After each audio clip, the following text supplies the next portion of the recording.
ಆರಿಸಿಕೊಂಡಿದ್ದೀರಿ.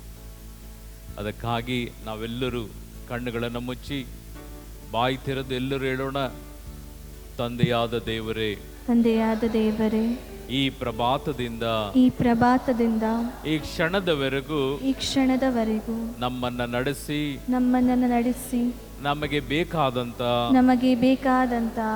ಎಲ್ಲ ವಸ್ತುಗಳನ್ನ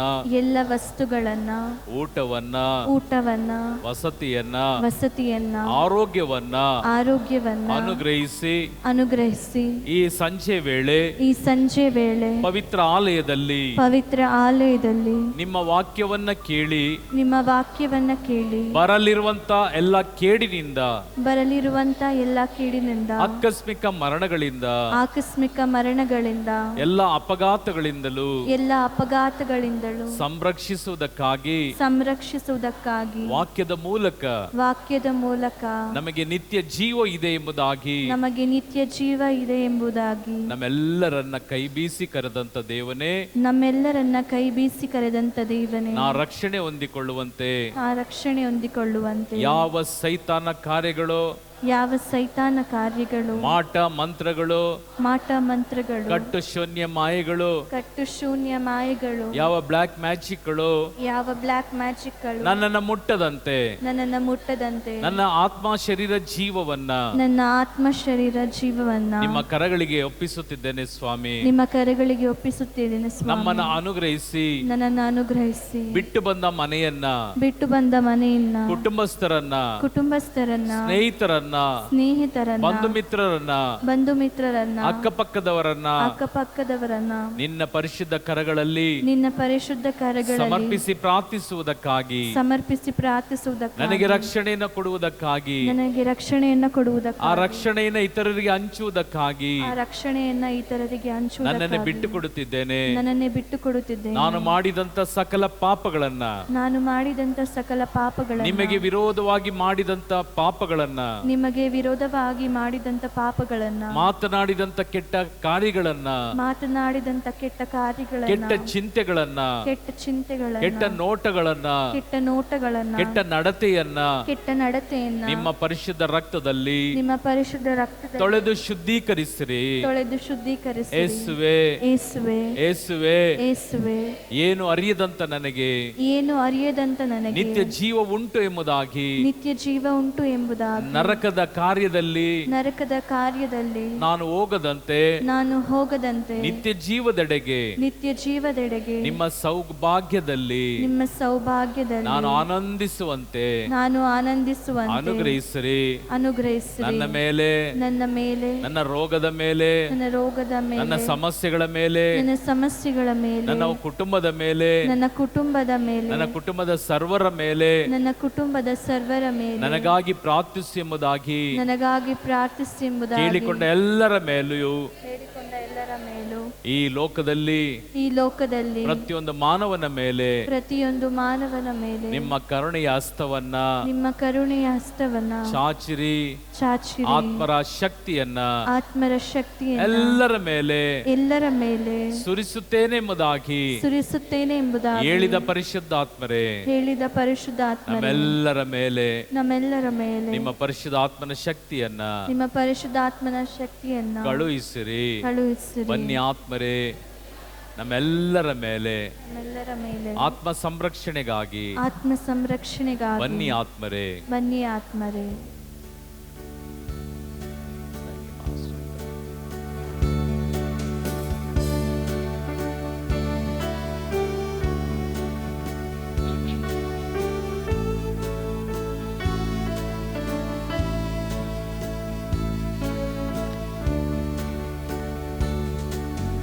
ಬನ್ನಿ ಆತ್ಮರೇ, ನಮ್ಮ ಪವಿತ್ರ ಆತ್ಮರೇ, ಬೀರಿ ಬೀಗನೆ ನಿಮ್ಮ ಪ್ರಭೆಯ ಈ ಬಾಳಿಗೆ. ಬನ್ನಿ ಆತ್ಮರೇ, ಎಲ್ಲರೂ ಸೇರಿ ಆಡೋಣ. ಪವಿತ್ರ ಆತ್ಮರೇ, ಬೀರಿ ಬೀಗನೆ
ಮನಸ್ಸೋತು ಇರುವಾಗ ಭಯಭೀತಿ ಎಂದಾಗ ಪ್ರಭುವೀರಿ ಪ್ರಭುವೇ ಪವಿತ್ರ ಆತ್ಮರೇ ಆ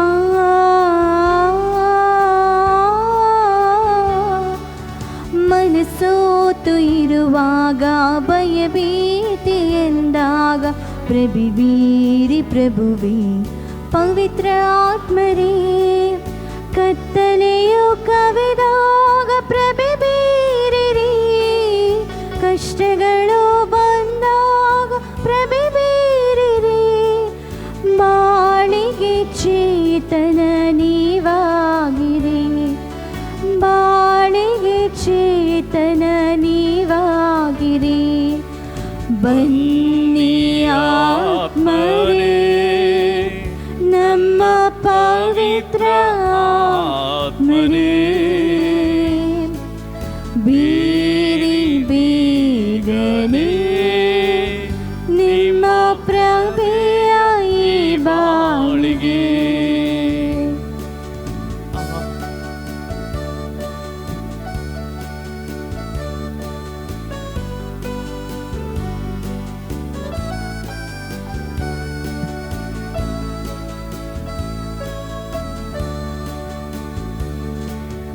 ನನ್ನವರೇ ತುರಿದಾಗ ನನಗಾರು ಇಲ್ಲದಾಗ ಪ್ರಭುವೀರಿ ಪ್ರಭುವೇ ಪವಿತ್ರ ಆತ್ಮರೇ ಆ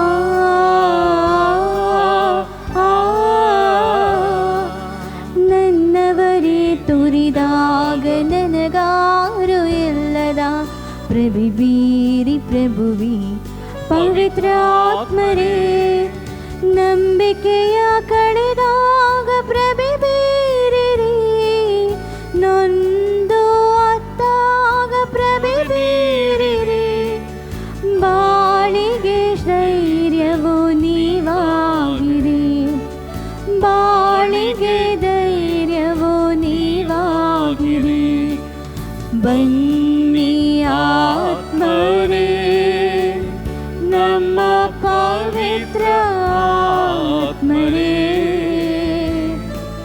ಬೀರಿ ಬೇಗನೆ ನಿಮ್ಮ ಪ್ರಭೆಯ ಈ ಬಾಳಿಗೆ ಬನ್ನಿ ಆತ್ಮರೇ ನಮ್ಮ ಪವಿತ್ರ ಆತ್ಮರೇ ಬೀರಿ ಬೇಗನೆ ನಿಮ್ಮ ಪ್ರಭೆಯ ಈ ಬಾಳಿಗೆ ಹಾಲೆ ಹಾಲೆಲೂಯಾ ಎಲ್ಲರೂ ಸಮರ್ಪಿಸುತ್ತಾ ಆಮೆನ್ ಹಾಲೆಲೂಯಾ ನಿಮ್ಮ ಕುಟುಂಬಗಳನ್ನು ಸಮರ್ಪಿಸುತ್ತಾ ಆಮೆನ್ ಹಾಲೆಲೂಯಾ ನಿಮ್ಮೆಲ್ಲ ಸಮಸ್ಯೆಗಳನ್ನ ಹಾಲೆಲೂಯಾ ನಮ್ಮಲ್ಲಿರ್ತಕ್ಕಂಥ ಎಲ್ಲ ರೋಗಗಳನ್ನ ಆಮೆನ್ ಹಾಲೆಲೂಯಾ ಹಾಲೆಲೂಯಾ ನಮ್ಮೆಲ್ಲ ದುಃಖಗಳನ್ನ ಸಮರ್ಪಿಸಿಕೊಳ್ಳುತ್ತಾ ಆಮೆನ್ ಹಾಲೆಲೂಯಾ ಎಲ್ಲ ಬಂಧನಗಳು ಆಮೆನ್ ಸ್ವಾಮಿ ಹಾಲೆಲೂಯಾ ಇದೋ ನಿಮ್ಮ ಮನೆಯನ್ನ ಪರಿಸರವನ್ನ ಆಮೆನ್ ಪ್ರತಿಯೊಂದು ಮಾನವ ಕುಲವನ್ನ ಸಮರ್ಪಿಸಿಕೊಡುತ್ತಾ ಹಾಲೆಲೂಯಾ ಎಲ್ಲರೂ ಸ್ತುತಿ ಮಾಡೋಣ ಹಾಲೆಲೂಯಾ ಯೇಸುವೇ ಪರಿಶುದ್ಧನೇ ಹಾಲೆಲೂಯಾ ಹಾಲೆಲೂಯಾ ಯೇಸುವೇ ರಾಜಾದಿರಾಜನೇ ದೇವಾದಿದೇವನೇ ಪರಮೋನ್ನತನೇ ಪರಿಶುದ್ಧನೇ ನೀತಿಯುಳ್ಳ ದೇವನೇ ಸತ್ಯವುಳ್ಳ ದೇವನೇ hallelujah hallelujah hallelujah hallelujah hallelujah hallelujah hallelujah ಯೇಸುವೇ ಪರಿಶುದ್ಧನೇ ಹಾಲೆಲೂಯಾ ಹಾಲೆಲೂಯಾ ಹಾಲೆಲೂಯಾ ಯೇಸುವೇ ಹಾಲೆಲೂಯಾ ಹಾಲೆಲೂಯಾ. ದೂತ ಸಂತರೇ, ಕಾವಲು ದೂತರೇ, ರಥ ಸಾಕ್ಷಿಗಳೇ, ಎಲ್ಲ ಅಪೊಸ್ತಲರೇ, ಪ್ರವಾದಿಗಳೇ, ಪರಿಶುದ್ಧ ಕನ್ನಿಕೆಯೇ, ಈ ಆಲಯದ ಸಂತರಾದ ಸಂತ ಸೆಬಾಸ್ಟಿನರೇ, ಸಂತ ತೆರೇಸಮ್ಮನವರೇ, ನಮ್ಮೆಲ್ಲರಿಗೂ, ನಮ್ಮ ಕುಟುಂಬಗಳಿಗೂ ಬಂದಂಥ ಪ್ರತಿಯೊಂದು ವ್ಯಕ್ತಿಗಳು ಬರದೇ ಸಾಧ್ಯವಾದ ನಾನಾ ರೀತಿಯ ಬಂಧನದಲ್ಲಿ ಸಿಲುಕಿರುವಂಥ ವ್ಯಕ್ತಿಗಳನ್ನು, ನನಗಾಗಿ ಪ್ರಾರ್ಥಿಸೆಂಬುದಾಗಿ ಕೇಳಿಕೊಂಡವರನ್ನು, ಪತ್ರಗಳ ಮೂಲಕ, ವಾಟ್ಸಾಪ್ ಮೂಲಕ, ಫೋನ್ಗಳ ಮೂಲಕ ಸಿಕ್ಕಿದವರು, ಸಿಗದೇ ಇರುವವರು ಎಲ್ಲರನ್ನ ಈ ನಿಮಿಷದಲ್ಲಿ ಜ್ಞಾಪಿಸಿಕೊಳ್ಳುತ್ತಾ, ಪ್ರತಿ ಒಂದು ವ್ಯಕ್ತಿಯು ಬಿಡುಗಡೆಯನ್ನು, ಆ ಪರಲೋಕದ ಮಹಾ ಅಭಿಷೇಕವನ್ನು ಹೊಂದಿಕೊಳ್ಳುವಂತೆ ನಮ್ಮೆಲ್ಲರನ್ನ ಸಮರ್ಪಿಸಿ ಪ್ರಾರ್ಥಿಸುವಾಗ, ತಾಯೇ ನಮ್ಮೆಲ್ಲರಿಗೂ ಬೇಕಾದ ವರದಾನವನ್ನು ಪುತ್ರನಲ್ಲಿ ಮಧ್ಯಸ್ಥಿಕೆ ವಹಿಸಿ ಬೇಕಾದಂಥ ವರದಾನವನ್ನು, ಆತ್ಮ ಸಂರಕ್ಷಣೆಯನ್ನು ಪಡೆದುಕೊಡಿ ಎಂಬುದಾಗಿ ಕೇಳಿಕೊಳ್ಳುತ್ತಾ ಎಲ್ಲರೂ ಒಟ್ಟಾಗಿ ಹೇಳೋಣ. ನಮೋ ಮರಿಯೇ, ವರಪ್ರಸಾದ ಪೂರ್ಣಿ, ಪ್ರಭು ನಿಮ್ಮೊಡನೆ ಇದ್ದಾರೆ, ಸ್ತ್ರೀಯರಲ್ಲಿ ನೀವು ಧನ್ಯರು, ಮತ್ತು ನಿಮ್ಮ ಉದರದ ಫಲವಾದ ಯೇಸು ಧನ್ಯರು. ಸಂತ ಮರಿಯ ದೇವಮಾತೆ, ಪಾಪಿಗಳಾಗಿರೋ ನಮಗಾಗಿ ಈಗಲೂ ನಮ್ಮ ಮರಣದ ಸಮಯದಲ್ಲಿಯೂ ನಮ್ಮೆಲ್ಲರಿಗಾಗಿ, ನಮ್ಮ ಕುಟುಂಬ, ನಮ್ಮ ರಾಜ್ಯ, ನಮ್ಮ ದೇಶಕ್ಕಾಗಿ ಪ್ರಾರ್ಥಿಸಿರಿ ತಾಯಿ. ನಮ್ಮನ್ನು ಅಭಿಷೇಕ ಮಾಡಿಕೊಳ್ಳುತ್ತಾ ಎಡಗೈಯನ್ನು ಹೃದಯದ ಭಾಗದಲ್ಲಿಟ್ಟು ಬಲಗೈಯೊಂದಿಗೆ ಪಿತನಿಗೂ ಸುತನಿಗೂ ಪವಿತ್ರ ಆತ್ಮನಿಗೂ ಮಹಿಮೆ ಉಂಟಾಗಲಿ, ಆದಿಯಲ್ಲಿ ಇದ್ದ ಹಾಗೆ ಈಗಲೂ ಯಾವಾಗಲೂ ಯುಗ ಯುಗಾಂತರಕ್ಕೂ ನಿಮಗೆ ಸಲ್ಲಲಿ. Praise lord. ಅಕ್ಕಪಕ್ಕ ಒಂದು ಪ್ರೇಸ್ ಲಾರ್ಡ್ ಹೇಳಿ. ದಯವಿಟ್ಟೆಲ್ಲ ಕುಳಿತುಕೊಳ್ರಿ. ಮೊಬೈಲ್ ಇದ್ದವರು ದಯವಿಟ್ಟು ಮೊಬೈಲ್ ಸ್ವಿಚ್ ಆಫ್ ಮಾಡಿಕೊಳ್ಳ್ರಿ.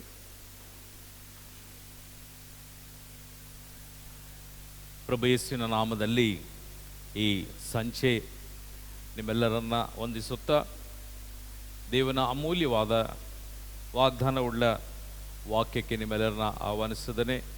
ದೇವರು ನಮ್ಮೆಲ್ಲರನ್ನ ಆಶೀರ್ವದಿಸಿ ಈ ಸಂಜೆ ವೇಳೆ ಕೊಡುವಂಥ ದೇವನ ಅಮೂಲ್ಯವಾದ ವಾಕ್ಯ ನಮ್ಮೆಲ್ಲರನ್ನ ರಕ್ಷಿಸಿ, ಪೋಷಿಸಿ, ಪರಿಪಾಲಿಸಲಿ ಎಂಬುದಾಗಿ ನಮ್ಮನ್ನೇ ದೇವನಿಗೆ ಒಪ್ಪಿಸಿಕೊಡುತ್ತಾ ವಾಕ್ಯಗಳನ್ನು ಧ್ಯಾನಿಸೋಣ. Praise the lord. Hallelujah, hallelujah. Thank you Jesus. Praise you Jesus.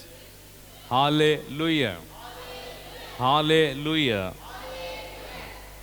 ನಾನೊಂದು ರಿಕ್ವೆಸ್ಟ್ ನಿಮ್ಮಲ್ಲಿ, ನೀವೆಲ್ಲ ಚರ್ಚಿಗೆ ಬಂದಿದ್ದೀರಿ, ಸಮಸ್ಯೆಗಳಿಂದ ಬಂದಿದ್ದೀರಿ, ಹಾಗೂ ದೇವನ ಆಶೀರ್ವಾದದೊಂದಿಗೆ ನಿಮ್ಮ ಕಾಲುಗಳು, ನಿಮ್ಮ ಕೈಗಳು, ನಿಮ್ಮ ಶರೀರ, ನಿಮ್ಮ ಚಲನೆ ವಲನ ಎಲ್ಲವೂ ಬೆಳಗಿಂದ ನೀವು ನಡೆದಿದ್ದೀರಿ, ಮಾತಾಡಿದ್ದೀರಿ, ಕೂತಿದ್ದೀರಿ, ಎದ್ದಿದ್ದೀರಿ, ಹಾಗೂ ಓಡಾಡಿದ್ದೀರಿ. ಹೌದಾ? ಸರಿಯಾಗಿ ಗಮನಿಸಬೇಕು. ಇಲ್ಲಿ 6 ಗಂಟೆಗೆ ಜಪಸರ ಸ್ಟಾರ್ಟ್ ಆಗ್ತದೆ. ಈ ಜಪಸರದಲ್ಲಿ ದಯವಿಟ್ಟು ನೀವೇನು ಬರ್ತಾ ಇದ್ದೀರಿ ಜನ, ಸ್ವಲ್ಪ ಬೇಗ ಬಂದು ತಾಯಿಯ ಮಧ್ಯಸ್ಥಿಕೆಯೊಂದಿಗೆ ಈ ಜಪಸರ ಭಯಂಕರ ಅಭಿಷೇಕ ಉಳ್ಳದ್ದು ನಮಗೆ ತಾಯಿಯ ಆ ಮಧ್ಯಸ್ಥಿಕೆ ಜಪಸರದೊಂದಿಗೆ ಬಿಡುಗಡೆ. ಅದರಲ್ಲಿ ಬಂದವರು ಹೊರಗೆ ಇರಬೇಡ್ರಿ, ಒಳಗೆ ಬಂದು ಸಿಸ್ಟರ್ ಪ್ರಾರಂಭಿಸ್ತಾರೆ. ಅವ್ರು ಎಷ್ಟು ದೂರದಿಂದ ಬರ್ತಾರೆ ಗೊತ್ತಾ? ಅವರು ಕೋಟೆ ಉಂಡಿ ಅಲ್ಲಿಂದ ಬರ್ತಾರೆ. ನಾವು ಪ್ರಾರಂಭಿಸುವಂಥ ಪ್ರಾರ್ಥನೆ 6 ಗಂಟೆಗೆ. ಬಂದ ಮೇಲೆ ನೀವು ಚರ್ಚಲ್ಲಿ ಪ್ರಾರ್ಥಿಸ್ರಿ, ಧ್ಯಾನಿಸಿ. ಅದಾದ ಮೇಲೆ ಇಲ್ಲಿ ಪ್ರಾರ್ಥನೆಗೆ ಬಂದ ಮೇಲೆ ಇಲ್ಲಿ ಹಾಡು ಮತ್ತು ಅಭಿಷೇಕದ ಪ್ರಾರ್ಥನೆ, ಸಮರ್ಪಣೆ ಪ್ರಾರ್ಥನೆ ಮಾಡುವಾಗ ನಾವೆಲ್ಲರೂ ನಿಂತಿರುವಾಗ ನೀವು ನಿಲ್ಲಬೇಕು. ಈ ಅಮ್ಮನಿಗೆ 80 ಚಿಲ್ಲರೆ ವಯಸ್ಸು, ಅಜ್ಜಿಗೆ. ನಿಮಗೆ 80 ಆಗಿದೆಯಾ ಅಮ್ಮ? ನಿಮಗೆ 80 ಆಗಿದೆಯಾ? 80 ಆಗಿದೆ. ಆ ತಾಯಿ ನಾನು ಸುಮಾರು ವರ್ಷದಿಂದ ನೋಡ್ತಾ ಇದ್ದೇನೆ, ನಿಲ್ತಾರೆ. ಗಟ್ಟುಮುಟ್ಟಾಗಿರೋರೇ ಕೂತ್ಕೊಂಡಿರ್ತೀರ. ಕೂತ್ಕೊಳ್ಳಿ ಅಮ್ಮ, ಕೂತ್ಕೊಳ್ಳಿ. ಯಾಕೆ ನಿಲ್ಲಬೇಕು? ಅದಾದ್ಮೇಲೆ ಎಲ್ಲ ಕೈ ಎತ್ತಿ ಸ್ತುತಿ ಮಾಡ್ತೀವಿ. ಯಾಕೆ ಕೈ ಎತ್ತಿ ಸ್ತುತಿ ಮಾಡಬೇಕು? ಯಾಕೆ ಹಾಡು ಹೇಳಬೇಕು? ಇದೆಲ್ಲದಕ್ಕೊಂದು ರೀಸನ್ ಇದೆ. ರೀಸನ್ ಇಲ್ಲದೆ ಯಾವುದು ನಾವು ಇಲ್ಲಿ ಯಾವುದು ಮಾಡೋದಿಲ್ಲ. ಚರ್ಚಲ್ಲಿ ಗುರುಗಳು 2 ಕೈ ತೆಗೆದು ಬಲಿಪೂಜೆ ಸಮರ್ಪಿಸ್ತಾರೆ. ಯಾಕೆ? ಎಲ್ಲದಕ್ಕೂ ವಾಕ್ಯಗಳಿದ್ದಾವೆ. ಅದಕ್ಕಾಗಿ ನೀವು ಮನೆಯಲ್ಲಿ, ಅದಾದಮೇಲೆ ನೀವು ಮಾರ್ಕೆಟಲ್ಲಿ ಎಲ್ಲ ನೀವು ನಡೆಯುವಾಗ, ಓಡಾಡುವಾಗ, ಮಾತನಾಡುವಾಗ, ಕೂರುವಾಗ, ಅದಾದಮೇಲೆ ನಿಮ್ಮ ಫ್ರೆಂಡ್ಸ್ಗಳು ಎಲ್ಲಾದರೂ ಹೋಗುವಾಗ, ಅದು ನಿಮ್ಮ ಗಂಡ ಎಲ್ಲಾದರೂ ಹೋಗುವಾಗ, ಅವರು ಟಾಟಾ ಮಾಡುವಾಗ ನೀವು ಹಿಂಗೆ ಇರ್ತೀರಾ? ಹಲೋ, ಅವ್ರು ಟಾಟಾ ಮಾಡಿದ್ರು, ಫ್ಲೈಟಲ್ಲೋ ಬಸ್ಸಲ್ಲೋ ಎಲ್ಲೋ ಟೂರ್ಗೆ ಹೋಗ್ತಾ ಇದ್ದಾರೆ. ನಿಮ್ಮ ಗಂಡನೋ ಇಲ್ಲ ನಿಮ್ಮ ಹೆಂಡತಿನೋ ಇಲ್ಲ ನಿಮ್ಮ ಮಕ್ಕಳು ಯಾರೋ ನಿಮಗೆ ಬೇಕಾದವರು ಅವ್ರು ಟಾಟಾ ಮಾಡ್ತಾರೆ. ನೀವು ಗೂಬೆ ಥರ ಹಿಂಗೆ ನೋಡ್ತೀರಾ ಇಲ್ಲ ಟಾಟಾ ಮಾಡ್ತೀರಾ? ರಿಟರ್ನ್ ಎರಡು ಕೈ ಹಿಂಗೆ ಹಿಂಗಿಂಗೆ ಅಂತೀರಿ. ಇದು ದೇವನ ಆಲಯ. ದೇವನ ಆಲಯದಲ್ಲಿ ನಿಮಗೆ ನನಗೆ ಜೀವ ಕೊಟ್ಟ, ಜೀವ ತೆಗೆಯುವಂಥ ಶಕ್ತಿ ಉಳ್ಳ ದೇವನ ಮುಂದೆ ನಾಚಿಕೆ ಬೇಡ, ಅದಾದಮೇಲೆ ಗಂಭೀರ ಬೇಡ. ನಮ್ಮನ್ನೇ ಸಮರ್ಪಿಸಿ ಕರ್ತನನ್ನು ಸ್ತುತಿಸಬೇಕು. ಕರ್ತನನ್ನು ಸ್ತುತಿಸುವಾಗ ನೀವು ಮನೇಲಿ ಎಷ್ಟೊತ್ತಾದರೂ ಕೂತ್ಕೊಳ್ರಿ, ಇಲ್ಲಿ ಬಂದ ಮೇಲೆ ನಿಲ್ಲುವಂಥ ಸಮಯದಲ್ಲಿ ನಿಲ್ಲಬೇಕು. ಈಗ ನಿಮ್ಮನ್ನ ನಿಲ್ಲು ಅಂತ ನಾನು ಕೇಳ್ತಾ ಇಲ್ಲ, ನೀವು ಕೂತಿದ್ದೀರಿ, ನಾನು ನಿಂತಿದ್ದೇನೆ, ಹೌದಲ್ಲ? ನಿಲ್ಲುವಾಗ ಎಲ್ಲರೂ ನಿಲ್ಲಬೇಕು, ಕೂರುವಾಗ ಎಲ್ಲ ಕೂರ್ರಿ. ಅದಾದ್ಮೇಲೆ ಎರಡು ಕೈ ಎತ್ತಿ ನಾವು ಹಾಡೇಳಿ, ಅವರೆಲ್ಲ ಹುಚ್ಚರು ಅಲ್ಲ, ಬೆಪ್ಪರು ಅಲ್ಲ, ಕೈ ಎತ್ತಿ ನಾವು ಸ್ತುತಿಸುವಾಗ ನಿಮ್ಮ ಕೈಗಳು ಬಲಗೊಳ್ಳುತ್ತೆ. ನಿಮ್ಮ ನರನಾಡಿಗಳಲ್ಲೂ ಬಂಧಿಸಲ್ಪಟ್ಟಂಥ ಸೈತಾನನ ಕೃತ್ಯಗಳಿಂದ ಬಿಡುಗಡೆ ಹೊಂತೀರಿ. ಕರ್ತನನ್ನು ನಾನು ಆರಾಧಿಸುವಾಗ ಇಲ್ಲಿ ಬೈಬಲ್ ವಾಕ್ಯ ಇದೆ, ಕೈ ಎತ್ತಿ ಪ್ರಾರ್ಥಿಸ್ರಿ ಎಂಬುದಾಗಿ ಬೈಬಲ್ ಲಿಖಿತ ಆಗಿದೆ. ಅದಾದಮೇಲೆ ಮೊಣಕಾಲಾಕಿ ಪ್ರಾರ್ಥಿಸ್ರಿ, ಅಡ್ಡ ಬಿದ್ದು ಪ್ರಾರ್ಥಿಸ್ರಿ, ಉಚ್ಚ ಸ್ವರದೊಂದಿಗೆ ಪ್ರಾರ್ಥಿಸ್ರಿ, ಮೌನವಾಗಿ ಪ್ರಾರ್ಥಿಸ್ರಿ. ಈ ರೀತಿಯಾದಂಥ ಕಾರ್ಯಗಳಿದ್ದಾವೆ. ಆಯಾ ಕಾರ್ಯವನ್ನು ನಾವು ಆಯಾ ಟೈಮಲ್ಲಿ ನಾವು ಚಾಚಿ ತಪ್ಪದೆ ಮಾಡಬೇಕು. ಆಗ ಡಾಕ್ಟ್ರ್ ಹತ್ರ ಹೋಗ್ತೀರಿ, ರೋಗ ಎಲ್ಲಮ್ಮ ಕೈ ಎತ್ತಮ್ಮ, ಇಲ್ಲೋ ಡಾಕ್ಟ್ರೇ ನನ್ನ ಕೈ ಎತ್ತಲ್ಲ ಅಂದರೆ, ಹಲೋ ಡಾಕ್ಟ್ರ್ ಏನು ಹೇಳ್ತಾರೆ? ಕೈ ಎತ್ತಮ್ಮ. ಡಾಕ್ಟ್ರ್ ಹೇಳುವಾಗ ಕೈ ಎತ್ತು ಬಿಡ್ತೀರಿ. ಎದ್ದೋಳ್ರಿ, ಬಗ್ರಿ, ಮಲ್ಕೊಳ್ರಿ, ಈ ಕಡೆ ತಿರುಗ್ರಿ, ಏನು ಹೇಳಿದ್ರು ಮಾಡ್ತೀರಿ. ಯಾಕೆ? ನಿಮ್ಮ ರೋಗಕ್ಕೆ ಅವರು ಔಷಧಿ ಕೊಡಬೇಕು. ಅದಕ್ಕಿಂತ ಮಿಗಿಲಾಗಿ ಉಚಿತವಾಗಿ, ಫ್ರೀ, ಉಚಿತವಾಗಿ ನಾನು ನಿನ್ನನ್ನು ಆಶೀರ್ವದಿಸ್ತಾನೆ, ನಿನ್ನ ಪ್ರಾರ್ಥನೆಗೆ ಸದುತ್ತರ ಕೊಡ್ತಾನೆ. ಕಾರಣಕ್ಕೆಂದರೆ ಇದು ದೇವನ ಆಲಯ, ಇದು ಆಸ್ಪತ್ರೆ ಅಲ್ಲ, ಸಂತೆ ಅಲ್ಲ, ಮನೆಯಲ್ಲ. ಇಲ್ಲಿ ದೇವನು ವಾಸ ಮಾಡುವಂಥ ಜಾಗ, ಇದು ಅತಿ ಪರಿಶುದ್ಧವಾದ ಜಾಗ. ಅದಕ್ಕಾಗಿ ಯಾರು ಯಾವ ಕಾರಣಕ್ಕೂ ಬೇಸರ ಆಗಬೇಡ್ರಿ. ಕಾರಣಕ್ಕೆಂದರೆ ನಾನು ಎಷ್ಟೋ ಹೇಳ್ತಿದ್ದೇನೆ, ಕೇಳ್ರಿ. ಅಂತ್ಯ ದಿನ, ಈಗ ಈ ದಿನಗಳು ಅಂತ್ಯ ದಿನ. ಲೋಕ ಏನಾಗ್ತದೋ ಗೊತ್ತಿಲ್ಲ. ಬೆಳಗ್ಗೆ ಒಂದು ಸೀರಿಯಸ್ ಕಾರ್ಯವನ್ನು ನಾನು ಕೇಳಿದೆ, ಫೋನ್ ಮಾಡಿದ್ರು ಒಬ್ಬರು. ರೋಮ್ ಸಾಮ್ರಾಜ್ಯ, ನಮ್ಮ ಕ್ರೈಸ್ತರಿಗೆ ಶ್ರೇಷ್ಠವಾದಂಥ ರೋಮ್ ಸಾಮ್ರಾಜ್ಯ ಮುಸ್ಲಿಂ ಆಕ್ಯುಪೈ ಮಾಡಿಕೊಂಡಿದೆ ಎಂಬುದಾಗಿ. ಇನ್ನು ನನಗೆ ಡೀಟೇಲ್ ಗೊತ್ತಿಲ್ಲ, ಅವ್ರು ಹೇಳಿ ಕಟ್ ಮಾಡಿದ್ರು. ಬ್ರದರ್ ಅದಕ್ಕಾಗಿ ಪ್ರಾರ್ಥಿಸ್ರಿ ಎಂಬುದಾಗಿ. ರೋಮ್ ಸಾಮ್ರಾಜ್ಯ ಮುಸ್ಲಿಮರ ಆಕ್ಯುಪೈ ಆಗ್ತಾ ಇದೆ ಅಂತೆ. ಆಶ್ಚರ್ಯಪಡುವಂಥದ್ದಲ್ಲ. ಆದರೆ ನಮಗೆ ಗೊತ್ತಿದೆ, ಭಾಗ್ಯ ವಾಕ್ಯದಲ್ಲಿದೆ, ಅಂತ್ಯ ದಿನಗಳಲ್ಲಿ ದೇವನ ಸಾಮ್ರಾಜ್ಯದಲ್ಲಿ ಅನ್ಯ ಮತಸ್ಥರು ತುಳಿದಾಡ್ತಾರೆ ಎಂಬುದಾಗಿ. ಆದರೆ ಇಷ್ಟು ಬೇಗ ಆಗಿದೆ ಅಂತೇಳಿ ನನಗಿನ್ನೂ ಕರೆಕ್ಟ್ ನ್ಯೂಸ್ ಇಲ್ಲ, ರಾತ್ರಿ ಅದು ಕನ್ಫರ್ಮ್ ಮಾಡ್ತೇನೆ. ಪ್ರಿಯ ಸಹೋದರ, ಪ್ರಿಯ ಸಹೋದರಿಯರೇ, ವಾಕ್ಯವು ಒಂದು ಚಿಕ್ಕಿಯೂ ತಪ್ಪಲಾರದೆ ನೆರವೇರುವಂಥ ವಾಕ್ಯ ಬೈಬಲ್ ವಾಕ್ಯ. ಅದಕ್ಕಾಗಿ ನೀವು ಯಾರೆಲ್ಲ ಯಾವ್ಯಾವ ಧರ್ಮಕ್ಕೆ ಸೇರಿದ್ದೀರೋ, ಯಾವ ಭಾಷೆಗೆ ಸೇರಿದ್ದೀರೋ, ನೀವು ಇಲ್ಲಿ ಬಂದಿದ್ದೀರಿ, ದೇವರು ನಿಮ್ಮನ್ನು ಕಳಿಸ್ಯಾರ.